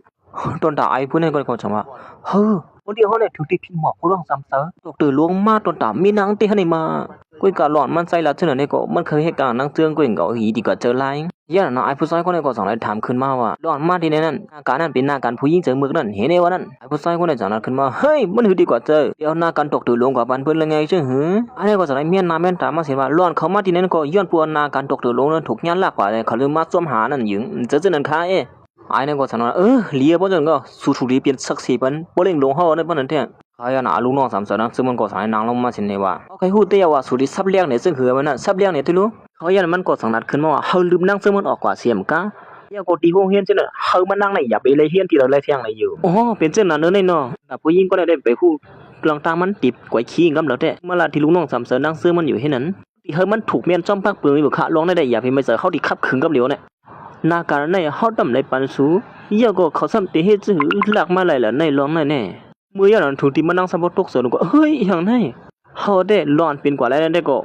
เป็นย้อนปืนสูเนี่ยเป็นคนหลักมาได้ก็เป็นเลยนะเฮาว่าแท้เฮ้ยใครว่าคือเด็กขนาดในปีศาจไอ้นี่ก็สั่งขึ้นมาเพราะฉะนั้นก็นาการไหนเจอนาการตกตื่นลงเป็นนาการผู้หญิงก็ได้เฮ็ดขึ้นมาหังคุยเนี่ยฮะเจอจังนั้นดอเพราะฉะนั้นก็คือว่านาการผู้หญิงก็ได้นาการตกตื่นลงนั้นเหมือนกันในฮะในบ่ทันบันนั้นอันนี้ก็เรียนรวงเขาหาหน้าสั่งเขาดีเต็มมันก็เขาพิมพ์บอกมาจังได๋ย้อนบวนหน้าสั่งเขาในเขาสวยแถมผู้หญิงคนไหนก็จ่องเจอเขาหือสูเป็นผู้สวยหน้ากันตกตื่นลงสูเฮ็ดจังได๋มันถูกแม่นนะสังว่าตกตื่นลงฮู้นี่เด้สุดิญากินเต้เนี่ยเขาเสนอก็สั่งมาเพราะฉะนั้นก็ป้องว่าจักกันคนไหนหักหลังตกตื่นลงสิมาสวยแถมผู้หญิงคนไหนกว่านี่โหนานั่งเซิงได้ก็ตึกวนไว้อยู่นั่นก็ไปลัดทางซ้อมหมู่ซุ่มเขาเสนอก็ลัดผู้อ้วนเชียงให้นั่นเหี่ยวอันนี้ก็สั่งว่ามันจะหืมซะจำถามด้วยตกตื่นลงเฮากุ้ยก็ปอยว่าเฮ็ดนั่นสิมันก็จะให้เนี่ยเรียนโลมาหานังซื้อมันสิว่าฮะว่าคือข้าตกตื่นหลวงเฮาเขายันก่อนเป็นลูกน้องสามเสือนังซื้อมันนั่นก็สั่งให้มาตรงตากนังซื้อมันสิมาสุนข้าตกตื่นหลวงเฮาไหนสิยามนั้นถึงที่เฮ็ดให้หมู่ซุ่มเขาตกเสือลงกว่าห้ามนึกทำพิธีในเฮ็ดสั่งให้เขาห้องตกตื่นหลวงในล่ะนี่ไอ้ผู้ชายคนนั้นก็สั่งนั้นขึ้นมาว่าเฮาฮู้อยู่แล้วหมู่ซุ่มสู้ด้วยเต็มยุ่มร้องในอันนั้นเฮาเดี๋ยวถ้าสั่งให้คู่ก็เลยหันกวยเขายันมันใส่ก็สั่งในห้องคนก็เนื้อเขามาอันนั้นได้ก็เล็บที่เป็นบ่อ่องลีก็ก็มีน้องเขาตัวเลยเขาเลยนะเมื่ออย่างนั้นก่อนเป็นโหนามานั่งก็สั่งมาด้วยบ่ลีกนั่นสิลัดว่าเฮ้ยเป็นสูตรเด็ดๆลงในตกตื่นลงในไอ้นี่ก็เรียนมาหาผู้หญิงก็ได้สิว่าซึ่งสุรัดว่าสู้สักตกตื่นลงนั่นล่ะเฮ็ดสั่งมื้อเหลียวในเขาซ้ำเป็นตกตื่นลงก็เลยไม่ปาก็ได้สั่งว่าสูตรที่เป็นจังหือแล้วในซุ่มเป็นไรหรอมันก็ลัดว่าลูกน้องสามเสือนั่งเสือมาช่วยแถมเลยหยอกเรียนก้อยนี่อยู่เขาหูอยู่ว่ากูซื้อกูร้องได้สูหยอกแล้วนะมันนาการเบอร์เสียมก้าสูมาอ้างตัวอ้างเธอเป็นตกตื่นลวงว่านั่นเขาอย่างนั้นนั่งซื้อมันก่อสายแหลกขึ้นมาลองมือพ่อนเขาขึ้นเฮียนจำกันนั่นมันนั่งอะไรที่หนึ่งสิท่ากุ้ยกับเมปาก็ในหาว่าผู้หญิงก่อนเป็นลูกเต้ๆมันนั่นอะไรที่หนึ่งเนี่ยตั้งเสือต่ำตั้งพิษนั่งซึมนั่งซึมมาคุกเข่าไผ่นะดังๆนั่นในเยอะเยอะก็สูส่งตัวเขาปั่นหมูซุ่มก้นก้าก้นนั่นแทงเสียลองซื้อในสูวนว่าสูเป็นก้นดีนะย่อฮะ เขายันมันก็ซ้ำไปเนี่ยสนังซึ่งมันเมื่อฮัดเป็นเรียนก็มาเข้าตั้งหลายปีมาเขียนว่าเป็นอะไรที่ซ้ำเมื่อมาลาเนี่ยก็อย่าไปเฮ็ดซะหน่อยยันหลานใจซึมมันก็สั่งแล้วที่นั่งเซมันบ่าเฮ้สุมีลองได้ซ้ำเลี้ยงอีสังเที่ยงลาดมากก็แม่ไอ้เนี่ยก็ของกว่าขี้ดิ้งเอานั่นสุราเนี่ยเขาดูเป็นจื้อหือแล้วนั่นก็แม่ยันนั้นขี้เนี่ยก็สั่งแล้วว่าแต่ซ่าก็เนี่ยก็บ่เล่นลงที่ก็ขับขึงการเนี่ยก็ดีย้อนมือก่อนนะก็คันยินฉูหรือเถียงกันอ๋อยินจมค่ะยินจมช่วงเขาบ่เนี่ยก็ตัวดาผู้หญิงก็เนี่ยก็ก่อนเป็นก็ฮักก็เป็นจะนำสิเลียนไปเปลี่ยนที่นั่นอยู่เฮ้ส่วนเป็นสังสองเจ้ายันมันนั่งก็สั่งให้ถอยจะลงให้สองก้ามก็ละขึ้นมาเฮาเป็นสังนั่งก็เป็นก้นในหญิงป้อมเป็นสังก็มันที่เป็นสังผมซื้อโลตอนน่ะผู้หญิงก่อนเป็นหลายเนี่ยก็สั่งให้เรียนก็มาก็ฮักใช่ป่ะสู้ไว้ได้มันให้นึงบ่เฮ็ดได้ก็เลยซุ่มหน้ากันเหย่อเสียในสิบ่ยอมรับผิดดีก็นี่ฮะมื้อเลยก็ขายเสลหน้าตาที่นักเกี่ยวกับคนต้องนำซะเนี่ยย้อนปื้อเมื่อเลยนะมันนั่งก็ขยอมรับสิลงผิดเปิงลงซะเนี่ยก็ฮักมันได้ก็เป็นผิดเปิงที่นึกดูมันนั่งเดียวว่าเดี๋ยวรอมันน้ำฮู้จักตกตื่นลงเลยสมาฮู้จักตกตื่นลงมันตอนตาเมปาลงก็ในก็ตรงในกั้นถูกกั้นถาสิห่อๆให้ๆดินในให้นั่นเฮียงเขายันก็จังนั้นขึ้นมาสุดในวิสัยกูเป็นคนจังได๋ได้กูจังได๋ได้ก็ยอมบ่เหยียดเขากูขึ้นเหี่ยวมือเฮ้นี่ว่านั้นมือย่านั้นก่อนเป็นลูกน้องใส่เสื้อมันจังนั้นขึ้นมาบ่สู้เฮ็ดจังได๋ดีๆเฮาได้ตึงบ่ได้ว่ายอบคอออกกว่าที่ในมือย้อนเพิ่นสู้ในเป็นคนอันดีทางเทิมบ่สู้ในหยอกเลียนเอาเส้นไหมเบิ่นมาสิมาหยอกเลียนเพิ่นจังได๋เนี่ยมือย่านั้นมันก็หายก็จังได๋ลุกขึ้นมาขึ้นเหียงก็ดิเพิ่นกว่าบ่ก็อยู่ดีๆก็งือไว้มึงยันนั้นใส่เสื้อมันก็สังได๋ที่นั่งเสื้อมันขึ้นมาว่าเมปาก็ได้เฮ็ดสังไดเขาฮักผู้หญิงคนนั้นบ่ดันมาดุงได้เขายังแต่ซึ่งมันสั่งนะขึ้นมาว่าเฮาได้ลองเป็นกว่าไรได้พอแม่เลี้ยงรู้นั่นเป็นเมเตสูผู้หญิงคนไหนอำเสเมเตสูก็เป็นไรนะเฮาว่าย้อนตัวสุดทั้งสองก็เกิดวันเดียวกันนะเฮาก็ย้ำวนซึ่งนั้นเหมือนกันนั่งก็เย้ามานั่งสังรัดว่ามันเลยตั้งไม่เลี้ยงลงนั้นหน้าตาเหมือนกันสิอีกนี่อยู่เขายันก็นั่งเขาสังรัดด้านมาที่ผู้หญิงก่อนเป็นเฮียงและนั่งซึ่งมันสวยแถมไม่นั่นเขาเลยตั้งปีใหญ่สองก็พี่น้องเขาก็สังรัดไปเข้ามาหาบ่ฮือล่ะเล่นน้องยิงเป็นหือพ้องอย่าไปตื้อสาวเย้าสองก็ไม่ลุกนั่นปีใหญ่สั่งสอนเขาเย้าว่าตอนน่ะผู้หญิงนี่ก็ย้อนบ่ลองตั้งหานมานั่งเสียเฮ็ดให้มันนอนตื้อเสือคันคอให้ไหนก็มันนอนปิ่นตาหายตีอย่างก็ห้องยาในกำเหลียวเฮียงมานั่งก็สองให้ละถึงก้นเตียซอยมันนั่งนั่นก้นเตียซอยคันนั้นวางเผาเขาก็ละถูกแต่งก็นะน้องยิงอย่าไปเสือเล็กแล้วนะมีปีไอเป็นก็อยู่เยอะมื้อแล้วเนี่ยยันมันนั่งก็สองให้ถามถึงก้นที่ซอยแถมมาซักมันไว้ที่ปีไอเขานั่นผ่านก้นที่ซอยแถมใครก็คือปีไออ๋อทั่วผ่านเยอะนะมือพุกเลยก็น้องออกห้องยาเยอะปีไอก็ผิดบอกเขามาเขาห่มปากป้อยเสมอนะวันมือพุกน้องสิงก็ได้ยินซ้มเขานั่นยิงน่ะก้อยกะปีไอเขาทั่วผ่านนั่นเตหือดีเสือนังซื้อมันขนาดไหนเขาขาดได้ฮับตอนเขาเฮาดีเขานั่นเลี้ยวอยู่ไหนก็เฮียนั้นหมูซึมเขาเส้นไหนก็วันฮับตอนนั่งซื้อเบ็ดเสือก็มือพูดซะว่าตกตื่นลงถึงที่หัวหน้าเขาได้รัดช่างสะพงไข่ออกอีดงสุเป็นตกตื่นลงได้ฮะเนี่ยก็จะอยู่ค่ะเขาได้กับสืบตัวมาขนาดเขาคาคือตกตื่นลงกับเหลียวค่ะยินดีที่เลยร่วมหน้ากันหมูซุ่มเขาเลยโหน้านั่นก็โมเลยฮู้ว่านั่งซึ่งมันดิบตัวถือหลวงนั่นเพียงดีองค์ลีไอไว้เลยนั่งซึ่งมันก็ตอนนี้ป้ามันมือเสียว่าจ้างที่ลีไอสั่งหน่อยเฮาหาหนังกันก้อยหลวงไอ้เขาซื้อในกดสอนกันนะคือว่ามือไกลได้เขาถามว่าเขานอนฝันนะวนถึงว่าดอกเถือหลวงที่มาอยู่หิมเขาแต่สีหลวงในเนาะเขานอนฝันนั่นเองมาตอนแต่มันนั่งก็ตูเต้มันถูกเปิดออกมาเยอะมือเหลียวในหลวงมันคงสร้างมากนาการก็คือเข้มหน่อยเยอะมือเหลียวในนาการมันก็ออกมาเนี่ยลองถึงเขาย่ำมันได้พัดยานกว่าเย้าในอยู่มันนั่งก็ยินส้มถึงกูก็ที่เหตุการณ์ทำกันนั่งมันนั่งนั่นยินส้มกูก็ยานะเตรียมด้วยถึงเขาหลีที่ย้อนกว่าเกินสามว่าหมู่ซุ่มมีลองได้อย่าผู้ดีสานก็มันนี่เขาได้ตัดสินนะเขาติเกลิปันเว้ยเขายันมันก็สังกัดที่คนนาคันนั้นว่าคนนาเขาก็อย่าไปใกล้สลามนะอะไรกันหรอจะลามบอกกันไม่ได้มันก็สังกัดใหญ่หลวงว่าเฮ้ยเดี๋ยวให้ก็สักเหี่ยวผู้ดีมีก็หักอะไรเขานี่นะหมู่ซุ่มสู้ก็ตอนนั้นเนี่ยอย่าไปทำสังเกตจื้อเป็นอะไรก็สุขอย่างนั้นเนี่ยเฮ็ดอันเสียมันก็สังกัดไปพาเราไปเย้าเฮ็ดอันเสียหมู่ซุ่มเขาก็เปลี่ยนมีตั้งซื้อเสือเท่ๆว่าหลอนอะไรฮู้ซักตกดื้อหลวงเลยตกดื้อหลวงไม่เฮ็ดการซ้ำเขาอันว่านั่นตอนนั้นนั่งซื้อมันก็มีตั้งซื้อเสือสิเหมือนกันจังได๋ไปพาดออกว่าอยู่เมื่อย่านนั้นมันนั่งก็สังกัดมันนั่งเสปกป้องนะกันมันนั่งยันนั้นลูกน้องมันนั่งก็สังกัดกับสืบมาหามื้อเหลือเป็นลองสู้ยุ่งเหยิงเอานาการต่างงานเขาอันเขาคงเศร้าออกมานั่นเป็นลองสู้ยุ่งเสียมื้อเหลือนี่มีคนลาวกว่าในอยู่ซื่อว่ามีลองสู้ช่วยเขาลองไหนพอเราเป็นคนอยู่ภายหลังกลุ่มนี้เนี่ยล่ะนั่นเพราะไหนเพราะยันลูกน้องมันนั่งก็สังกัดขึ้นมาซื้อคนก็นั่นมื้อเหลือเนี่ยเขาเลยดิพินหมอกมาเตสเพื่อนหือก็ยาวเขาได้ตื่นที่อุบโอลองนั่นอยู่ในยาวยันนั้นใส่เสื้อมันก็สังกัดทำเด็กมาหามันนั่งถ้ามันนั่งก็เป็นได้ก็ยันพวกไม่เท่าเขาเคยกว่าโอ้ปังป้อยลองนาการเขาอีกหนึ่งในยาวเฮ็ดอันสิมันนั่งก็สองในถ้วยจะรู้มาใน2กรัมคือฮอดในเสเขายันนั้นบ้านปังป้อยนั่นก็เล็บติฮอดมาถึงยาวนางเก่ามื้อยันนั้นผู้หญิงก่อนปิ่นก้นมาซอยแถมนั่นก็สองในมาถึงเหมือนกันเขายันนั้นก็มาสังในหันใจชื่อในนางส่วนขี้กล้ามาเลยเฮ้ยคนมีกลุ่มมุนเด้อข้างคือละนั่นยันนั้นมันนั่งคนเน็ตลัดในปีไอเขากำเหลียวว่ามื้อเหลียวเนี่ยเขามันทบผ่านก็มีกลุ่มมุนที่1มันนั่งมื้อเหลียวขี้ก้าวกว่าเขาพุ่นยาวในอยู่เขาคนหัวก้าวไว้เขาได้แล้วมาเผาที่ตั้นขึ้นเขาก็ปิดไล่เขาในน่ะปีสร้างอย่าให้กดสังว่าผู้หญิงคนมีกลุ่มมุนเขาตื้อออกเขาตั้งมาก็ให้สังมีที่ไหนนี่มาอยู่ในอีที่เตนี่มาต ระดับผู้หญิงก็ได้ก็ป้อมุมมองใส่ถึงเลยนั่งซื้อมันอยู่เฮ็ดนั้นเขาอย่างนั้นใส่ซึ่งมันได้ก็ไปเข้ามานั่งซื้อมันได้ก็ไปเข้ามานั่งเก่าไอ้ก็จังว่าอย่าเป็นเน็ตตุกซะเลยน้องซื่อก็ได้ทบหันกว่าคนมีกลุ่มมนน้องยิงนั่นน่ะพี่ไอ้มีเขาลีติลัดเนี่ยน้องยิงนะอีสังขลับยายจอน้องยิงต้องอะไรเนี่ยคนนั้นจอยแถมอาซักน้องยิงไว้ฟังย้ำหนังนั้นเพราะมันก็ว่ามันตียาลู่นาการผู้ยิงก่อนมาถังเลขที่หนึ่งน้องยิงมันนั่นนี่ว่าคุยกับคนนั้นมันซ้ำเปลี่ยนได้นั่งซื้อมันนั่นขนาดไหนมันว่ายาเป็นอีกนั่นว่าเขาว่ายานั่งเจืองกว่าคิริงนี่นะเนี่ยยานั้นมันก็สองไอ้ลาตีน้องยิงมันว่าคนมีกลุ่มมุนตีหนึ่งน้องยิงก็มาถึงแล้วนะเมื่อเร็วเนี่ยเขามีอยู่ดีนะข้องหน้ามือนะแต่น้องยิงมันก็สังนั้นเพราะฉะนั้นก็คาติเนตก็หาได้กลุ่มมุนค่าในสิ่งนี้เลี้ยงกว่าดีในกำเนิดเฮียงยานั้นผู้ยิงเปลี่ยนหลายก้อนอ่างซื้ออ่างเสียงนั่งซื้อมันเสียแล้วก็ซอยเถียมน้องยิงไอ้ผู้ชายก็ในป่าในนั้นก็สั่งให้ฮอดมาถึงที่ในเสียมาตรงตาเหมือนสุนค่าได้เป็นตัวตื่นลงอ้อมชื่อเป็นพี่ช่างเขามีกลุ่มมันนี่ลงกันแน่เห็นไหมยินดีที่ได้ร่วมนาการกันอ้อมจะฮู้จักกันในคันนะไปร่วมกันก็เมื่อเหลือน้องยิงกับเขาก้องนั่นมาเนี่ย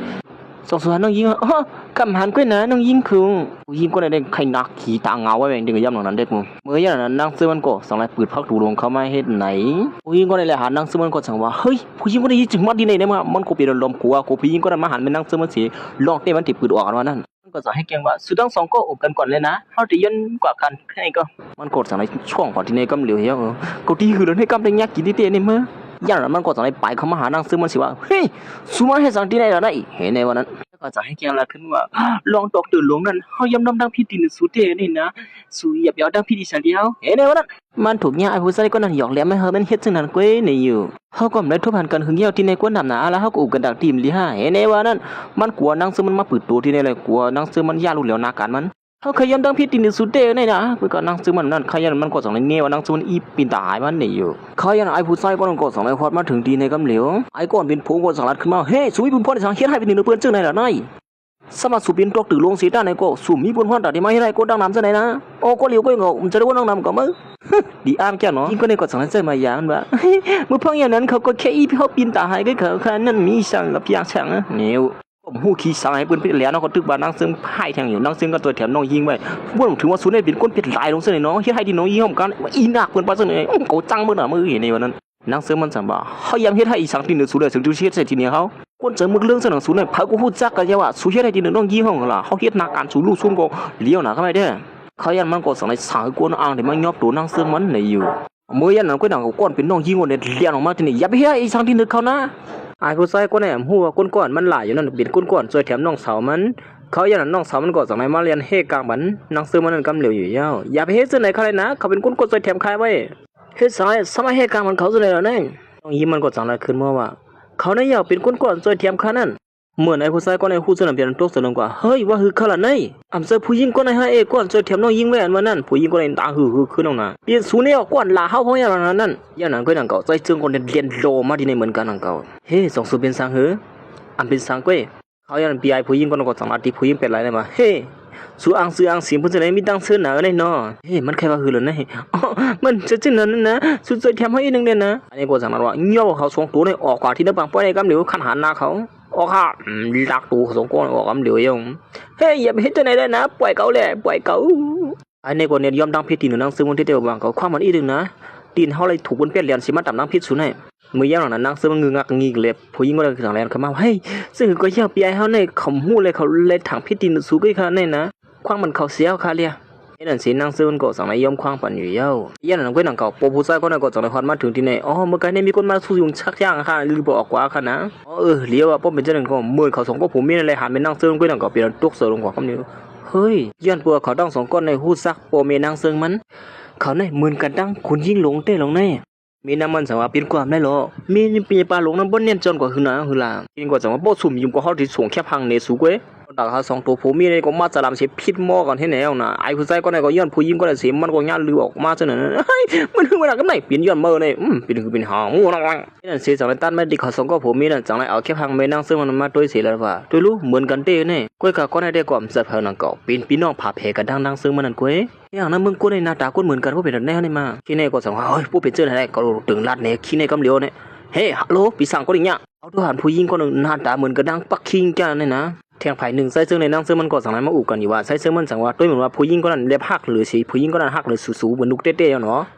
เฮาว่าได้มันนำเล็บเจอเมียสูไปเนี่ยนะ ในได้ก็เปลี่ยนมันนั่งวนขึ้นขอความละใจซึ่งมันนั่นก็ยังเก่าเพราะยันมันนั่งก็สั่งในหาตูลิกคือเดียนเจ็ดด้วยว่าจงมันเจอผู้หญิงก็เป็นเมียเขาในมันนั่นเขาเจอเมียสุขาไม่เล่งเฮ็ดจนหนาเขาแล้วก็ปล่อยออกค่ะเฮ็ดนั่นสิมันก็สั่งในเจ็ดด้วยยาวตูลิงามในค่ะเขาขาเจ็ดด้วยสุเลตั้งเมียป่าลงก็นั่นเขานะเหมือนมันนั่งอะไรมาเกลีด้วยนั่นก็นั่นเก่ามันนั่งก็คู่ขึ้นมากำเหลียวเมียป่าก็นั่นนำเสเมียเขาอันว่านั่นก็พบว่าเลยสิมือก็เรียกให้สั่งเลยมันเป็นสันจ้างเขาไปเดี๋ยวในเมียป่าในอีกแก่ของในมือมือนั่นผู้หญิงเป็นไรในก็เลยคู่ว่านั่งซึ่งมันคู่ยาวเมียเขานั่นเป็นเมียผู้หญิงก็ในอันว่านั่นไว้คิลิงก็มือเก่าได้ก็ไม่ได้เขาสองก็ไม่รู้ก็จะมาอุบโอกันนะอย่างนั้นมันหู้นี่เขาได้มาข้าหันเตือนนะเตือนตาข้ามันเจ็ดด้วยเขาในว่าเมียเขาเนี่ยมันเจอเมียเขาในวันนั้นไว้คิลิงเขาบ่นั้นว่าเป็นเจ้าไหนก็มือหรือมันเป็นเจ้าไหนก็ได้ขับขึงกันก็มั้งอย่างนั้นมือพ่อนั่งเสื่อตึกไปเรียนอยู่นั่นก็นั่งเก่าสามีคนจมหนึ่งมันเงียบว่านั่งเสื่อขึ้นก้าวกว่าให้นั่นอยู่ย่าที่นั่นสิบก้าวไปปิดมัดจอกมาตาแผลแทงให้นั่นเขาอย่างนั้นจังไรมัดนางมาที่หิมกลางปางนั่นสิเอาน้ำมันมัดถอกที่นั่นสิอันนี้เผาลิเป็ดมันนั่งให้นั่นอยู่นั่นเด็กก็เป็นผู้หญิงเจอมือของนี่ก็นั่งซึ่งมันก็ซ้ำบ่ฮู้เอว่าเป็นผู้หญิงเปลี่ยนแล้วก็ว่าได้มาถอดหน้ากากไม่ว่ากว่าแล้วมาสู้ผมตู้ห่างกับปุ้ยน้ำมันก็บ่ฮู้นะว่าอีแก่กันว่าเนาะนี่อ้ามแก่งก็พวกฉันก็ได้ถอดได้ว่าหน้าตาผ้าวุ้นนี่เรียกด้วยหน้าบ่ค่อยอันดีมึงไม่น่าเล่าจังวันมื้อนี้สมาสู้กูซื้อกูลองเสก็มันสมบ่ตกดื้นก็เยอะนะเป็นวันเนียนจวนสวยเยอะในวันมื้อนี้เด้นั่งซึ่งมันก็สังนัดคือเมปาแก๊กนั่นใส่เมก็บ่ได้แต่มื้อเฮสมาสุ่มฮู้ซั่นเลยสุกมหิมเน็ตมักเนียนจวนเฮาบ่เป็นเดินในก็แซยาวเป็นจื้อหือล่ะกูซื้อกูลองก็สมบ่ตกดื้นก็เยอะสุดที่เฮ็ดจื้อหืออยู่รอดแล้วยาวล่ะตอนดับผู้หญิงเจอมือของนายก็สั่งให้ลาดออกมาลองตั้งมือเรื่องของมันตั้งเสียงดังหมดวิญญาณเปิดสูตั้งเสียงดังหมดในถึงที่เขาได้เปลี่ยนจังไหนได้ผู้หญิงก็นายก็ยอมนั่งซึ่งมันเสียอันที่มาชิมสลางมันแปดย้อนปัวมันสันสร้างที่เหนือนั่งซึ่งมันมาเสียมือเลยเย้าในอยู่เขายันมันก็สั่งให้ลาดออกทั้งเสียงดังหมดร้อนเขาเป๊กกินนั่งซึ่งมันมือเลยปีป่นมานั่นยันนั้นมันนั่งก็สั่งให้วนถึงก่อนเป็นเมเต้เขายามตัวถึงลมนามันนั่งมาเสียมือก็เล็กก็แหลงปุ่นมันนั่งแต่ก็เมียนอีหลูที่หนึ่งเมปาก็ได้เต้นหนังว่าเดี๋ยวก็มันหู้ขึ้นมากำเหลียวผู้หญิงเป็นลายลงในเอาตายเมเขาอันว่านั่นก็เอาตายเมสูนั่นก็ขันหานะมือเนี่ยอยู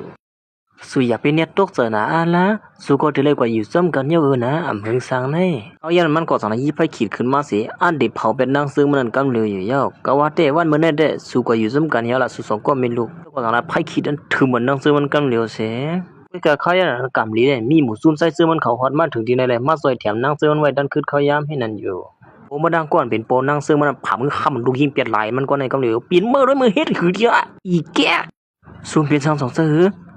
างซึ่งมันได้ก็เปลี่ยนตื้อเสือหลอมผู้หญิงก็ได้ฆ่าแฮมเมเขานั่นที่สั่งโป้แฮมฆ่าขนาดไหนกูตื้อเสือเดียมนางซึ่งมันสั่งว่ากูก็ในก็ห้องมาเลยกามลีเลยสุมัดมือก่อนนั้นอีลมเป็นอินก็ต้องก็ส่งที่อยู่พะนั่นนะมืออย่างนั้นมันนั่งก็เปลี่ยนขย่องให้มาไว้เองก็ตอนดับโป้เขาได้ก็เปลี่ยนจลำเตว่าย้อนโป้หักดูยิงพิษโกแบบนั้นโป้ฆ่าพิษกว่ายาคว้างบันไกอินหนึ่งกันนะเห็นไหมว่านั้นโป้ลุงก็ได้ก็เปลี่ยนจลำเตว่าเขาย้อนโป้มันเฮ็ดให้ตีนดูยิงก่อนมันหักเตนั่นเขาอย่างมันก็สายมายอมดังพิษตีนดูยิงมันเตว่าคว้างบันอินนะหลายปีมันในโป้เฮ็ดให้สุเลยหยาบเสือสุรุอีสังในก็โป้ปั่นสุเลยกุเจกุลวงนะนางเสือมันก็สั่งนัดขึ้นว่าอันเป็นสังเขาด้วยถึงตัวเจ้าเก่าเขาอะไรอยู่กันนะเฮ้ยเฮ็ดสังลูกว่าเจ้าไหนได้มันนั่งสารทิพใจจึงว่าเฮาว่าอย่าไปอ่อนคนเจ้าในมาไหนสวนมาป้าอย่างนั้นได้เฮ้ยคนได้จำเป็นเผาแท่งได้มาอ๋อก็เป็นหน้าสูได้เป็นน้องเมย์สูนั่นหญิงอย่างนั้นพอลุงก็ได้ก็สั่งในซับแรงหลาดเนี่ยลองตามมันดังสิ่งดังหมดนั่นอยู่ยาวอย่างนั้นมันก็สั่งนัดขึ้นมาว่ามันหัวเมย์นางซึ่งนั้นเกิดลูก2ก็